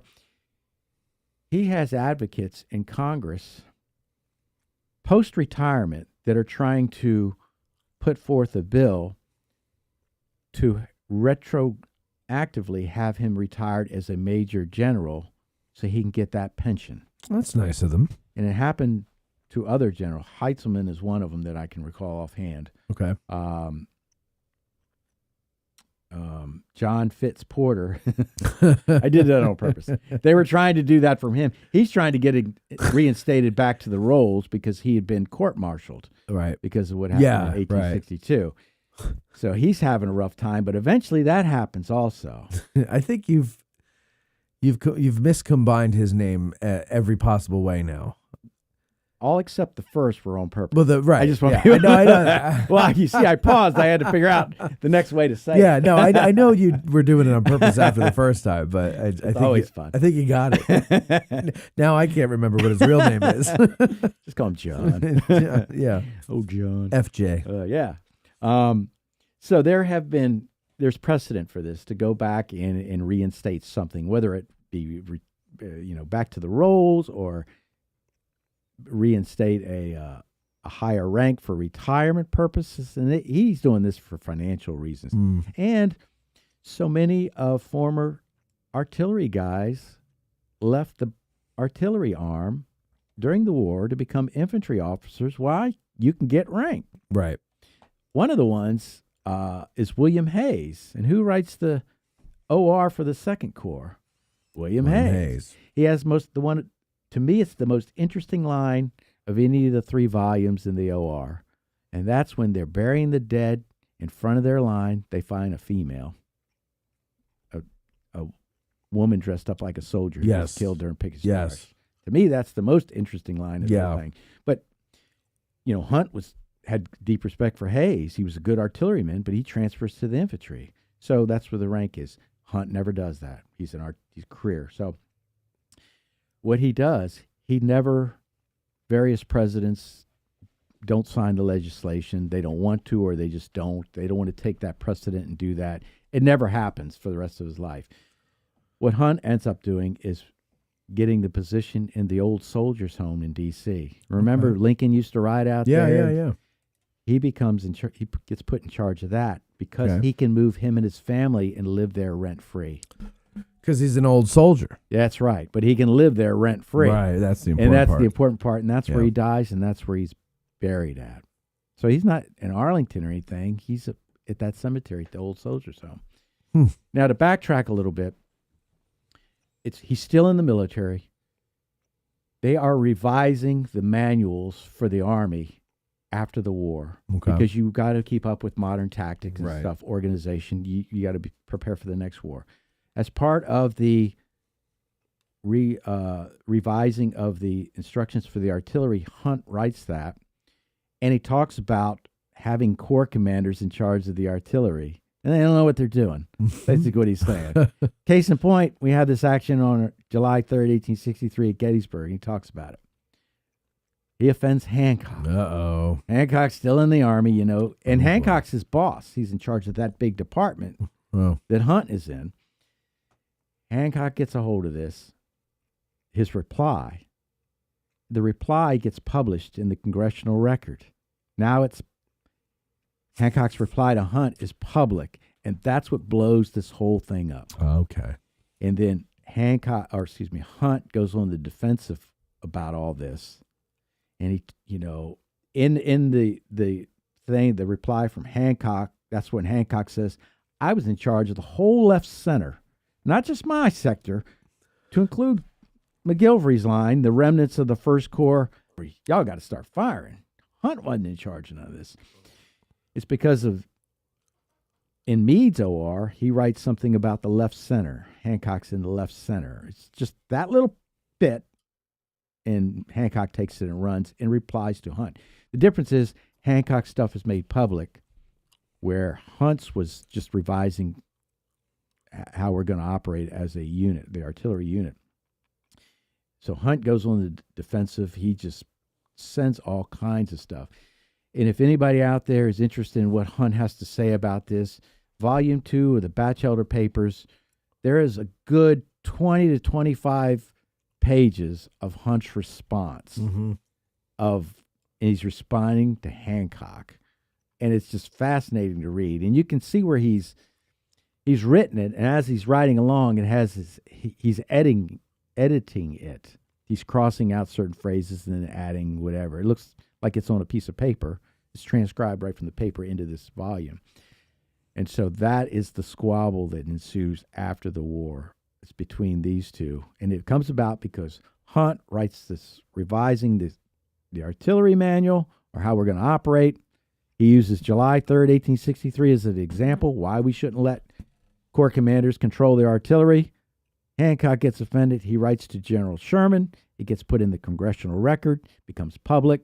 Hunt is forced to respond to all that, and it blows up from there, and they squabble to the end of their lives. Hancock dies first. Hunt dies in the winter of 1889. Hancock dies in 1884 or 6. Either one of those. It's before Hunt dies. I know that for a fact. So I want to say 6, but let me see. I think so too. Bill Scott. It's a couple years Hancock. after he loses the presidential run, because I've always thought, well, if he wins, he's not going to be president very long. Drum roll. 6. We are correct. It's 6. Yeah, because the election would have been in 1884. He was born in 24. Maybe that's the 4 you're thinking of. And, interesting. Born on Valentine's Day, which we knew, but died only a few days before Valentine's Day in 1886. Wow. February 14th to February 9th. Didn't get that So last close, birthday Winnie. cake. So close. Yeah. All right. How did Hunt die? He's got medical issues and he gets old and dies. Gets old and dies. I don't think it's anything Yeah, I'm looking. out of the blue and crazy. Yeah, I'm looking at. It doesn't say anything about his death on at least on Wikipedia, but I've read how he died, but it wasn't anything that struck me as out of the ordinary. He's just old. I know likely it's the from wintertime. Okay, well, if we were to believe Google AI, likely from illness or old age after a long distinguished blah blah blah blah blah. Yeah, he's just an old fellow. He's Yeah. been through a lot. He's been alive since 1819. So that's a pretty good run. Wait, Not a a second. George Sears Green run, but pretty good. Yeah. No, right. Yeah. It's a good run.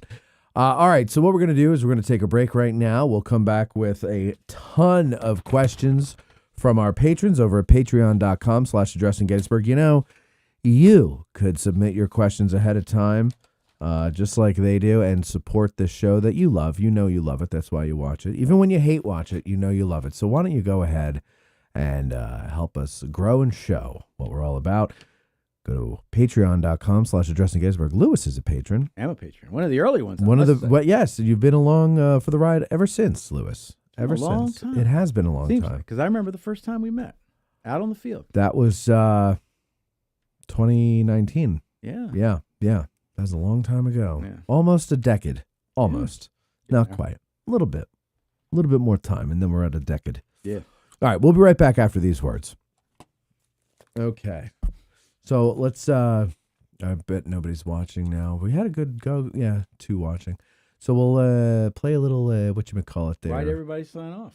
I think it's probably because it's almost, oh no, everybody's off today. I was going to say, it's almost time to go home from work. But we're the only ones working. Maybe they just didn't like me. That's all right. Yes, please, Michael. Thank you kindly for that. Michael. It's been 2 hours. I know. I didn't think it would be that long. We get going. Want to eat food? Oh, me too. I've been thinking of a ribeye that I have at home. I was hoping to make it to the top. And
Mike, can you grab the paper out of the printer for me, please? I was going to meet with you.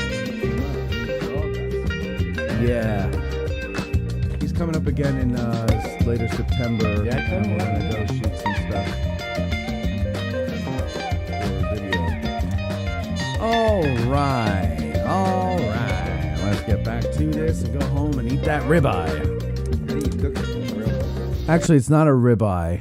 I salted the ribeye. I'll have that tomorrow. Tonight is skirt steak that I have marinating. I love it. That sounds I nice, started Matt. cooking steaks in my cast iron grill. Oh yeah. Pretty good. And you put it in the oven after? No, I don't do that. You should do that. Sear it 2 minutes on each side. Mm-hmm. Okay. Throw it in the oven. Put a nice sized dollop of butter on top of it. And How long in the oven and what temperature? Well, you go by temperature, not how long. I put it at 400, and I stick the thermometer in there. When it comes to about 125, 130, I'll take it out. Let it rest. Let it rest. Then, when it's out of the pan, all that, what do they call it? Fond? I think it's called fond. The stuff that's left in the pan. Mm-hmm. You let a little bit of the juice, not all of the juice, you let a little bit of it out. I get like a paper plate, and then I put some paper towels on it and pour it out. And then you turn the heat back on. You throw some shallots in there, or you could do an onion. And let it just, when it gets clear, then you put garlic cloves in and some oil. Mm-hmm. A little bit of oil, not a lot. Let that kind of cook up a bit. And then you deglaze. No, sorry, don't put the oil in yet. You deglaze it. Actually, there's no oil. Forget the oil. I never said oil. You deglaze it. So I'd like to take red wine, cup of red wine, pour it on there. And all that stuff that's stuck to the pan comes loose. And now you've got it going nice and everything. And then you can add some heavy cream to it and definitely a lot more butter. Wow. And you make yourself a pan sauce. And you keep stirring it until the bubbles get big and it gets thick. Matt, And then you take it off the heat and you've got a delicious pan sauce. I told you I didn't go to Sheetz to get lunch because I was worried about Sorry, being late. Michael. And so therefore I'm hungry. I'm I told you I was getting hangry because the show took 2 hours. I'm sorry. I'm now sorry. I I'm have to sorry. sit here and listen to you tell that. Let's see here. Michael, 6 questions says, well, first Jeff says, as I've known, AG is a grower, not a shower. And then 6 questions says, this is a great episode. I need to start making supper. Rich says, what's for supper, Mike? I'm sitting on my back porch eating fried squash from a garden and a fresh tomato. And Jeff says, been smoking my steaks a few years, changed the game for me. Yeah, I just got a smoker. I haven't put it together yet, but I got to do that before the winter comes because I need to start getting into smoking meats too. And it sounds good. And Don says, now we're all hungry. Absolutely. So they all left for food, not me. They left for food. And now they're Okay, back. I feel better about So there's some myself. of them are back now. You know, I always do this, and I go back home. It's like, yeah, that wasn't good at all. Yeah. I've never thought I've I done do a that good all one the of time. these. I still have. I don't know how you do it. You know this what? is all you're doing in life. I know. Well, no matter what I do, I feel I'll horrible. think I'm terrible. The only one I was proud of was Dale Dye. Yeah, that was a good. Yeah, one. that was the first time I thought I did a good job. So You know what's funny? So got there. I watched that one. I thought it was really good. I had no idea he was involved. I didn't know he was in Band of Brothers. Yeah, he's Colonel Sink. Yeah, I had no idea who he is. I didn't. And then Now you do. I watched Last of the Mohicans, and he's an advisor. I had no idea. Yeah. No, he's in even Starship Troopers. He was an I've advisor. never seen that. Probably. That's a good one. It's stupid, but it's good. Yeah. You know, stupid '90s. But I wouldn't have romp. known his name if I didn't watch this. You know, Yes. I didn't know who he was. I'm sure there's a lot of people who can say that because Yeah. I know I've talked to people about it, and I was like, because I was all excited about it afterwards, and they're like, "Who's that?" And I told them, and they're like, "Oh, I know that guy." Yeah. Yeah, everybody knows his work. Some people know him as an actor if you tell them who he played, Yeah. but yeah, he was also in. And I can't believe this. I was kicking myself for. I was watching JFK, which is one of my favorite movies, Oliver and he's Stone? in that. Yeah, Oh. he's in JFK as well. Wow. Small he play? part. Oh, small. It's a nameless colonel, I think. There's the Donald Sutherland scene. Yeah. So it's one of the cutaways, like flashbacks to when Donald Sutherland is told, you're going on vacation. Yep, we're sending you to New Zealand or wherever the hell they sent him, and that was his. Oh. Yeah, that was his part. Wow. So he's one of the people Yeah. conspiring to kill Kennedy. That was a good one. Yeah, that was a great one. I love that movie. Okay, are we ready now? I think Oh. everybody's ready. Oh, sorry, I forgot we were even here.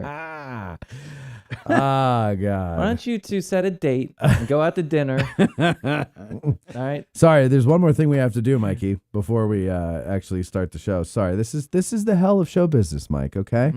Here we come. Back from the thing.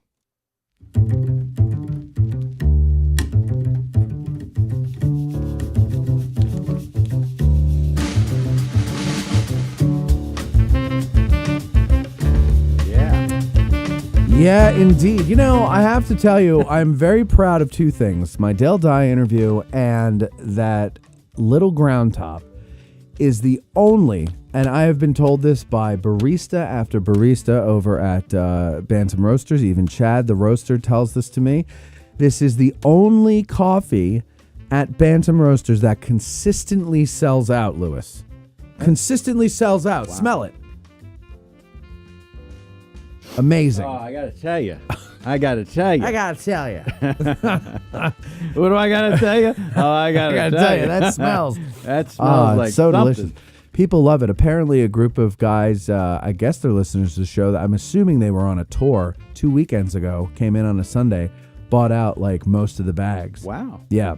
How many bags do they get a week? They used to do 12 a week. Now they're having to get in more. store. They would roast 12 bags in store. These are a pound each.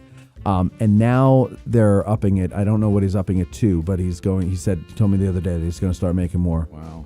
And win-win. I'm going to make the argument. He's got he's got shelves there that have like free magazines on them. And I go, this is wasted retail space right here. This should be the Little Ground Top 3-shelf bookcase, right? Put them there. Everybody they see them when they walk in. I'm telling you. It is a big seller. And you know why it's a big seller? Because it's delicious. That's why. It's delicious. I'm not a big coffee guy, to be honest with you, but I do enjoy myself. I'll drink this black. And I'm not a big coffee guy, but this is that good. I will drink it black. Do you drink it in the morning or the evening? I drink it in the morning. Oh. Yeah. I was wondering if when you're really hungry. Man, so hungry. You know what I should do? And afterwards, you have yourself a nice cup of Little Ground. You know what might be amazing? Coffee encrusted Little Ground Top steak. Oh, you have the steak. Yes. You eat that. Yes. You let your stomach settle. Yes. And then you get something like a peach cobbler with a little dollop of vanilla ice cream And with a Cool cup Whip. of Little Ground. Oh, yeah. man. This is Mikey's loving this in the back there. Oh, my goodness. We're all hungry, folks. That's the joke. Anyway, Little Ground Top, you can get it online, and that's what I suggest you do. Don't waste a trip into town thinking you're going to be able to pick it up. What's today? Today is Monday, right? September They 1st. sold out of Little Ground Top by Sunday morning this weekend. Wow. They put it out on the shelves either Friday night or Saturday morning. So it doesn't last very long. So if you're coming to town on the weekend and you think that, I'll just go pick up a bag of Little Ground Top before we leave. No, don't do that. Go to addressinggettysburg.com/cafe. And when you order it online, there's a little box there you can click for a subscription. And you save money by doing that as well. So you don't can have get to it, worry about it. That's right. You can get it once a Shows up. week. You can get it twice a month, once a month. There's all different options there for you. So that's addressinggettysburg.com/cafe, or give it a try. Stop in at Bantam Roasters at 82 Steinway Avenue, across from the Dobbin House. Do you like coffee, Lewis? Sometimes. Does Ashley like coffee? She does, but it doesn't always agree with her. If Well- she drinks a couple cups in the morning, she's up all night. Even that long. Well, this is for you guys. Well, thank you. You're going to have to get it ground because it's whole bean. Yeah. But you get it ground according to whatever your That's very coffee kind maker of is. you. You're very I welcome. appreciate that. I appreciate you and your support and doing the show on your Thank Labor you. Day weekend. I'm going to try that, even though I'm not a big coffee drinker. Yeah, I'm gonna let give it you a know. try. I think, Give it a yeah. try. You might like it. I told you, I'm not a coffee guy, but I am now because You of know that. why I don't like coffee that much? Because I was in the Army. I had staff duty one night. I tried to make a cup, and I ruined it, and it made me sick Yeah, because I didn't know what I was doing. you I was didn't know using what a you were doing. paper Well, towel and you didn't have filter. Little Ground Top. Imagine, definitely not. Imagine how easily we would have won all of our wars if we had Little Ground Top in our soldiers' veins. We'd still be kicking the Russians' butt. Probably. Yeah. Probably. All right, so that's one more time, 82 Steinway Avenue, Bantam Roasters, or addressinggettysburg.com/cafe.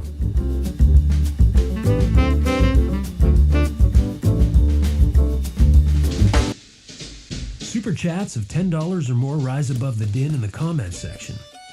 Now that that's out of the way, let's ask a Gettysburg guide. Here's Matt and the gang. All right, so we're back. It's time to ask a Gettysburg guide. Lewis Trott is our Gettysburg guide, and we have questions from our patrons, the greatest people on earth, ladies and gentlemen. I don't know if you knew that. I became aware of it. Yeah, that's science right there. Yeah. Our patrons are the greatest people on earth. And you happen to be one of them. So we got one of them in the room with us today. I'm a proud supporter. We're going to start off with Ron Moore. We have a lot of questions on Henry Hunt. And so if I omit your question, it's probably because it was covered at some time earlier before. And in the interest of time, I'm going to omit it. So forgive me if I do. I haven't looked at them yet. God knows I do not prepare. Ron Moore says, I know Hunt told Sickles he couldn't move forward on his line. On his authority. Do we have any record of what Hunt actually thought of Sickles' advance out to the peach orchard? Again, Good question. Yeah, there were problems with the line. He would suffer from fire from two different directions. He thought part of the ground would actually mitigate some of that because of the steepness again going south. But the bottom line is he realized Sickles didn't have enough men to occupy that and hold it effectively. So that's the biggest problem he has. There's not enough. He knows Sickles doesn't have enough men, and it's proven after it all happens. Mitchell Randall has two good ones here. How should modern visitors to Gettysburg understand Hunt's contributions to the Union victory?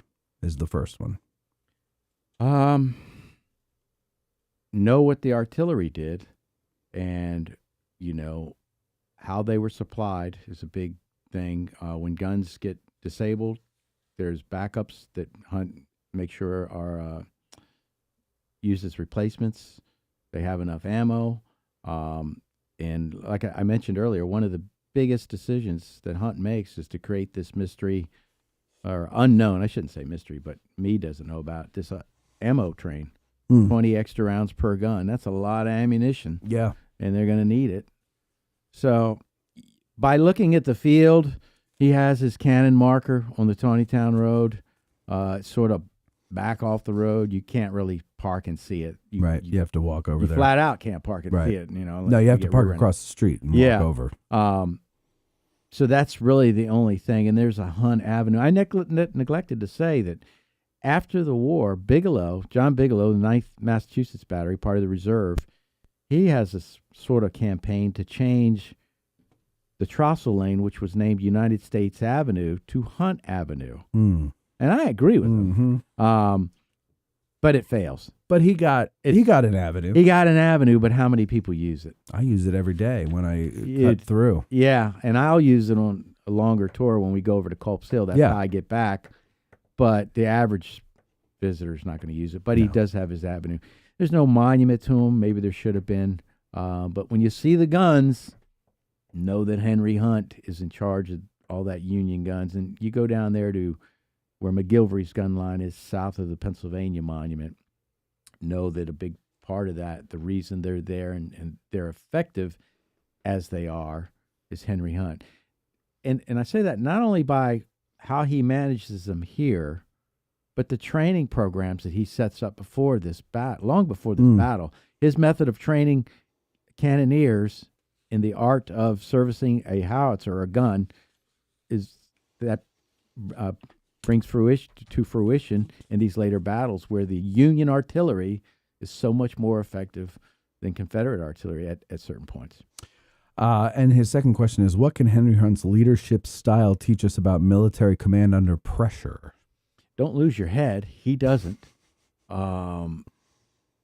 He's got, based on past experience, he realizes this big cannon line the Confederates set up most likely is going to entail this cannonade followed by a infantry charge. So use your experience to determine what's going to happen next at times and then go from there. He calmly goes and tells everybody, hold your fire about 15 to 20 minutes. We know what's coming. We can stop this, and they won't get close to our line. Just stay cool under pressure, follow your directives, and fall back on your experience and training. And he does that because he is a career artillery fellow. Kenneth Berry has two good ones here. What doctrine was Hunt working from when he constructed the artillery plan for the defense of Cemetery Ridge prior to Pickett's charge? Was that a particular doctrine? I don't think it's a doctrine. I think it's experience. Okay. Oh. Okay. I could be wrong, but I don't think there's anything written down prior to that saying you set up a long artillery gun, about 140 to 150 guns. That means an infantry charge is coming shortly thereafter. I don't think that's written anywhere. I think it's just experience. Again, he gives 3 reasons why they're setting this up. I forgot the second one, but one is they're afraid we're going to attack, and I think it might be for the retreat. He's covering for a retreat, so that's probably it. But the third option is they're going to try to pound this line into submission, and they're going to send their infantry charge. That's the one I think is going to happen. And so to prepare for that, we're going to hold back our fire and wait on him. Now, it's definitely experience when he tells the cannoneers, don't fire willy-nilly. Zero in on a particular gun battery that you think is doing effective work on our line. Concentrate on that until you disable that, and then you move on to the next. Don't waste your ammunition. Fire very deliberately instead of firing all your stuff at once. And if you do fire all your stuff at once, you are not authorized to pull out a line. We'll bring the resupply to you, because he thought that that's what some of these guys were doing, just firing to get rid of their stuff. Yeah. His second question is, I like this question.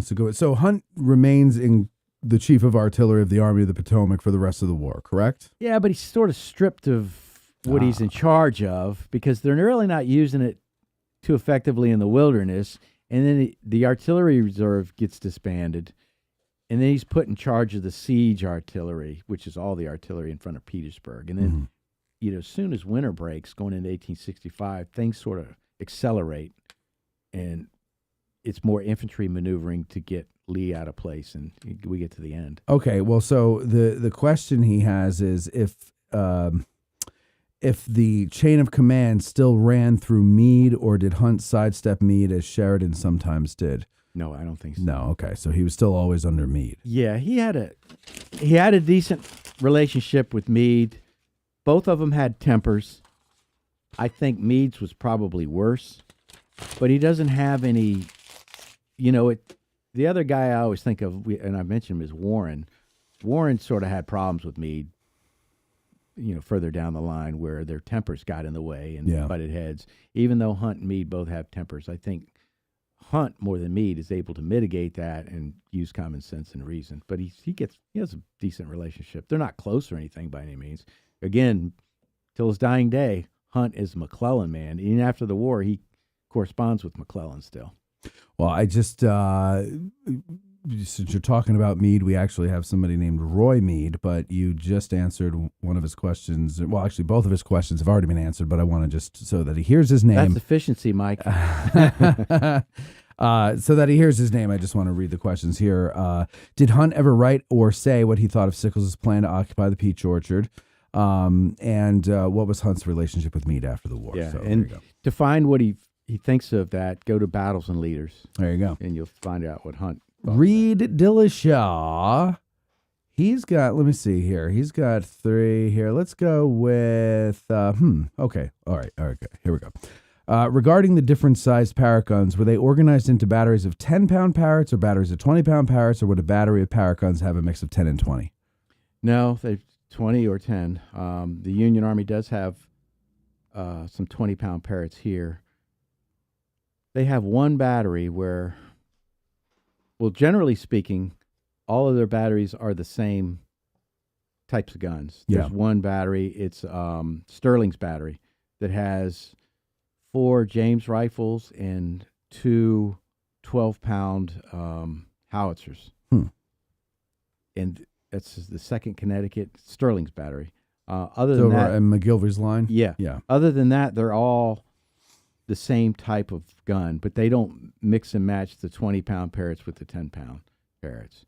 They do leave some heavier guns down at Westminster when they move up here. And at some point, Hunt writes that, boy, I wish I had them. But, yeah, right. His other question is, in Stephen Sears' book, Gettysburg, he wrote about how Union artillery, when firing canister, would depress the gun barrel so canister shot would hit the ground just in front of the approaching Secesh infantry, thus causing the canister balls to spread out even more as they ricocheted off the ground and into the target. Did they really do that? And if they did, is there any written account as to when they started doing that? They do it. The incident I know about, and you can find this on a previous Address in Gettysburg That's right. episode That's with right. exceptional, very brilliant, intelligent Chris Army, Licensed Battlefield Guide, talking about Scales Brigade, I believe. Yeah. But it's Stewart's battery that's over, if you're familiar with the battlefield, it's over by Lee's headquarters building. And they are firing diagonally to their left front as you're facing the northwest. So they are turning their guns further towards the west. And they depress their guns to ricochet the canister off of the road, the Chambersburg Pike. And that's what's going to flatten it. And then it bounces up into Scales Brigade. And Chris Army does a great job of explaining the effect that has. When you fire that canister in normal conditions, it's a big circle. It just comes out like a giant shotgun. But if you ricochet it, if you fire it down, that circle is flattened on the bottom. So the overall circumference of your fire is smaller, and it's more effective because more of your rounds are actually hitting a certain area. If They're not going over their head, and they're going. Go back and listen to Scales Brigade with Chris Army, because he can explain it a lot better than I can. And if you can explain stuff like that where I understand it, you're doing a great job. And I got it. I listened to that in a car one day, so I didn't have anything to look at. But it's really, Stewart's battery that it is documented. I thought that was a great description. Yeah. Did you? And You understood what I was talking about. Since I'm hungry, you can get like a big round potato chip, right? But that when you bounce the canister off the road, it's like those little pinched ones that everyone likes. You know what I mean? Or it's like when you get a big sub sandwich, right? And you take it, and it's like really big, and you squish it down. Oh yeah. So, and then when you squish it, sometimes the stuff just kind of spreads out, and now you got a wider one, but you can get your mouth around it. You know, I was thinking, you take these two big pieces of sourdough bread, and you butter on them both sides. You stick them in a pan with a bunch of cheese in the middle. Look how tall that sandwich is. God. And then you press it down with a spatula. The cheese just melts into the bread. Fantastic. But you've got a better product, but it's smaller. Mike, you started the food. Yeah, you analogy. did. I was about done with my answer. Should have just not complained about being hungry. We'd be done by now. Yeah, I know. But no, I'm surprised you remembered. I know that we had talked about it. I can't believe that you remember the episode and the guide. It's enough for me to remember. Oh yeah, we talked about that once. So that good for you for listening. I say it, and you think I'm joking, but many of these guys are much smarter than me, and they have better memories. And I listen to them constantly on this show. I don't listen to every show. I admit that. How could you? A lot of them. Yeah. And I do work, and I don't listen from work. Right. But when there's guides on here, I know I'm going to learn something. Yeah, sure. I remember, though, when we did that, when the word flatten, at first I was thinking it flattened the individual balls, making them discs. And I was the like, radius. ooh. Yeah, but then we clarified that because I was like, wait. All right, Rich Snyder says, from what I've read during the battle, the artillery commanding officers that were attached to Pacific Corps and not Artillery Reserve all seemed to really respect, maybe defer to Hunt. Was this based on their experience with Hunt prior in the war, or because he was a contributor to the Field Instructions Artillery Manual? Could be both. I've seen no instances where he has problems with subordinates. I really don't. I think they all respect him. They know he knows what he's talking about. He does contribute to the artillerist manual, and because of that, and I think he in turn treats them with respect because he knows they've been trained properly and they're going to do their job. And one of the things he mentions when he orders Robert Taylor to bring the artillery reserve forward up to Gettysburg, he says, I forget how he phrases it, but he phrases it in such a way as there's no question that once I gave those orders, Tyler's going to bring, I think it said Robert Tyler is going to bring everything plus the ammunition up. He knows that's going to be taken care of, and he doesn't have to worry about it. And I remember that because he makes a point of saying, I ordered Colonel Tyler to bring forward the artillery reserve, Brigadier General Tyler, to bring forward the artillery reserve, and I knew it was on its way, or something like that. So they respected him, but there was mutual respect between all these people and Hunt as well. Jeff Pasnick says, Hunt seems to adjust his handling of Corps commanders as Gettysburg unfolds. On July 2nd, Meade asked Hunt to help Dapper Dan examine his position. Hunt chose not to approve of the move forward or tell Sickles exactly where he should be, almost a non-confrontational approach. Yet on July 3rd, he was stubborn and defiant when old Winnie Boy was directing him to fire back during the cannonade and still holding back because he knew the right action.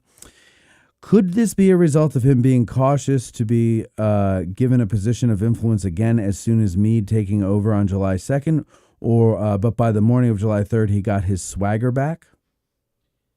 I think it's just a matter of two different situations. One is just placing your corps in a certain position. There's no firing going on at that point. Right. And he doesn't, there's nothing between him and Sickles that would bring on a confrontation or anything like that. He's just been told to evaluate this. But he knows he doesn't have authority to say, yeah, you can stay here. That's not his job. His job is just to see what he's talking about and evaluate the terrain. Versus his confrontation with Hancock is we've got a fight that's going on. It's active at this moment. In Hunt's view, I know the proper response to this because I know what's coming, and this is what we need to do. Whereas Hancock has a different view. We need to fire to boost up our morale and all this other mess. So it's different situations, and I think Hunt handles both properly. But also, now, okay, Hunt is a brigadier general. Mm-hmm. Sickles is a major general. Yep. Hunt is a staff officer, though, because he's chief of artillery on Meade's staff. Because he's a staff officer and he's sent by Meade, does he speak with the authority of Meade? So could he have allowed Sickles to make that move forward? Or because he is a lower rank, he doesn't have that power? I think it depends on what Meade's instructions were. Hunt. You can tell it's getting late. I'm not hungry, but I'm fumbling my words. It's been a long day, too. It depends on the instructions that Meade gave Hunt when he sends him out there. If he says you have the authority to make a decision on this particular position, then yes, he could have given the okay. Evidently, Meade never says that because Hunt says, I don't have responsibility. I don't have the authority to tell you this is good. Right. I can tell you why it's bad. You don't have enough men, but that's the best I can do. Okay. Firing starts. Now I got to ride off over here and see about this other artillery unit. Okay. So, all right. Robert McGee says, following the whole reorganization thing after Chancellorsville that provided the artillery with the autonomy of command, there had to have been teething problems. Is this reflected in Hancock the Superb's heated argument with Hunt over the rate of artillery fire on day 3? No, again, I think under Hooker, the division commanders had control of their artillery. And this is just my opinion. So the previous battle, Hancock's a division commander, and how much he uses his authority over his assigned artillery units, I'm not sure of. Did they have previous clashes, the two of them? Hunt and Hancock? Yeah. Not that I know of. Okay. So, and it's just that Hunt knows what's coming. He knows what's best. And Hancock doesn't buy into this. And we get this from the later writings that subsequent years when they really start arguing in public through print. Hancock doesn't believe that Meade has put him in charge, Hunt, in charge of all the artillery.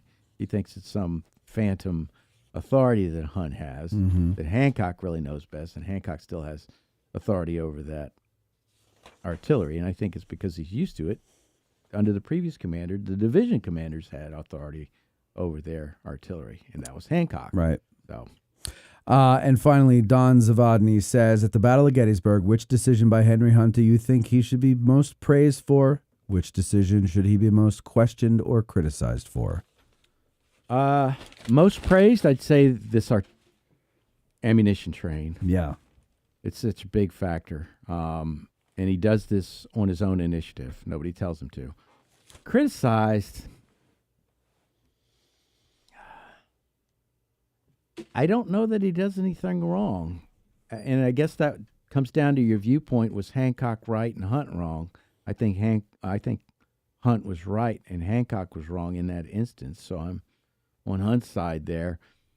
He certainly doesn't do anything in my mind that warrants criticism on July 2nd, and he doesn't do anything here on July. He gets here late in the evening on July 1st and just rides the line. Mm-hmm. So I think his performance here is exemplary, and there's not much to criticize.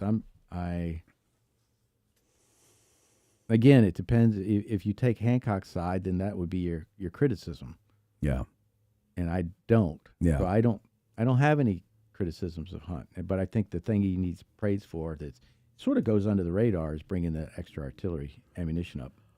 Well, Jeff Pasnick says, this show was better than an Orioles-Red Sox series. Hit a home run today, Lewis. Great job. You know, I'm glad to hear from Jeff. I can't wait to see him again up here, and hopefully that's sooner rather than later, but thank you. I think he's coming out for the November November Tavern Talk, I believe. I'm coming for the September one. Well, you're going to have to come for the November one, too, if you want to see Jeff.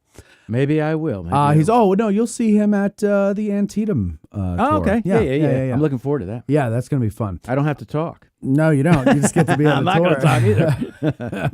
And then let's see, Don. Sorry, wait. Where am I here? Rich Snyder said, absolutely appropriate that an old artillerist like Lewis did an episode on Henry Hunt. Jeff Pasnick says, ordered a bag of Little Ground Top on Friday and was already told it is shipped. Don says, I previously emailed my question. Okay, yeah, got that.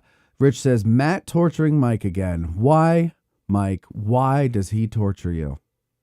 Because he hates me. That's right. I hate him because he's just so handsome. That's why. I'm jealous. Thank you. Okay. Don't forget to feed the troops, Matt, says Jeff. I didn't expect to be here through dinner. So, and then that's it. Great episode, et cetera, et cetera. There should be it should be there for the Get Out of the Car tour also in October. So you'll see good Jeff. deal. You'll see too much of Jeff this fall. You know what? Thanks to all of them for watching. It's been a long day, but that's no excuse. I was fumbling and bumbling at certain points. Look, but it happens to the best. I had of a us. good time, and I hope everybody enjoys it. Likewise here, I hope you all enjoyed this. Thank you all for watching. Thank you to our patrons for all those great questions. Thank you for the people in the comment section for the great questions. And of course, I know all of you who are watching this for free right now on YouTube are going to go and join patreon.com/addressing Gettysburg right now. You should. Otherwise, Mike, Freeloaders. great job tonight. Thank you very much. And I'm sorry I kept you past your old man dinner time. Lewis, thank you. Thank you. And that's it. Thanks for watching, everybody. We'll talk to you next time. Keep it on 4 there for a bit so I can roll the credits, if you don't mind, Mikey. Yeah, don't tell me what to do. Don't tell me what to not tell you what to do. Oh, look at you. You shut up. You shut up, you little bastard. Yeah. All right. And let's just a couple more seconds there, and I think that'll be good. That'll be good. Yeah, that's good there. Thanks, everybody. See a white button, and I want to fade it. Fade it. Fade it. Go ahead. Go ahead. Fade to black, man. Fade to black. Yeah. 4, Okay, you could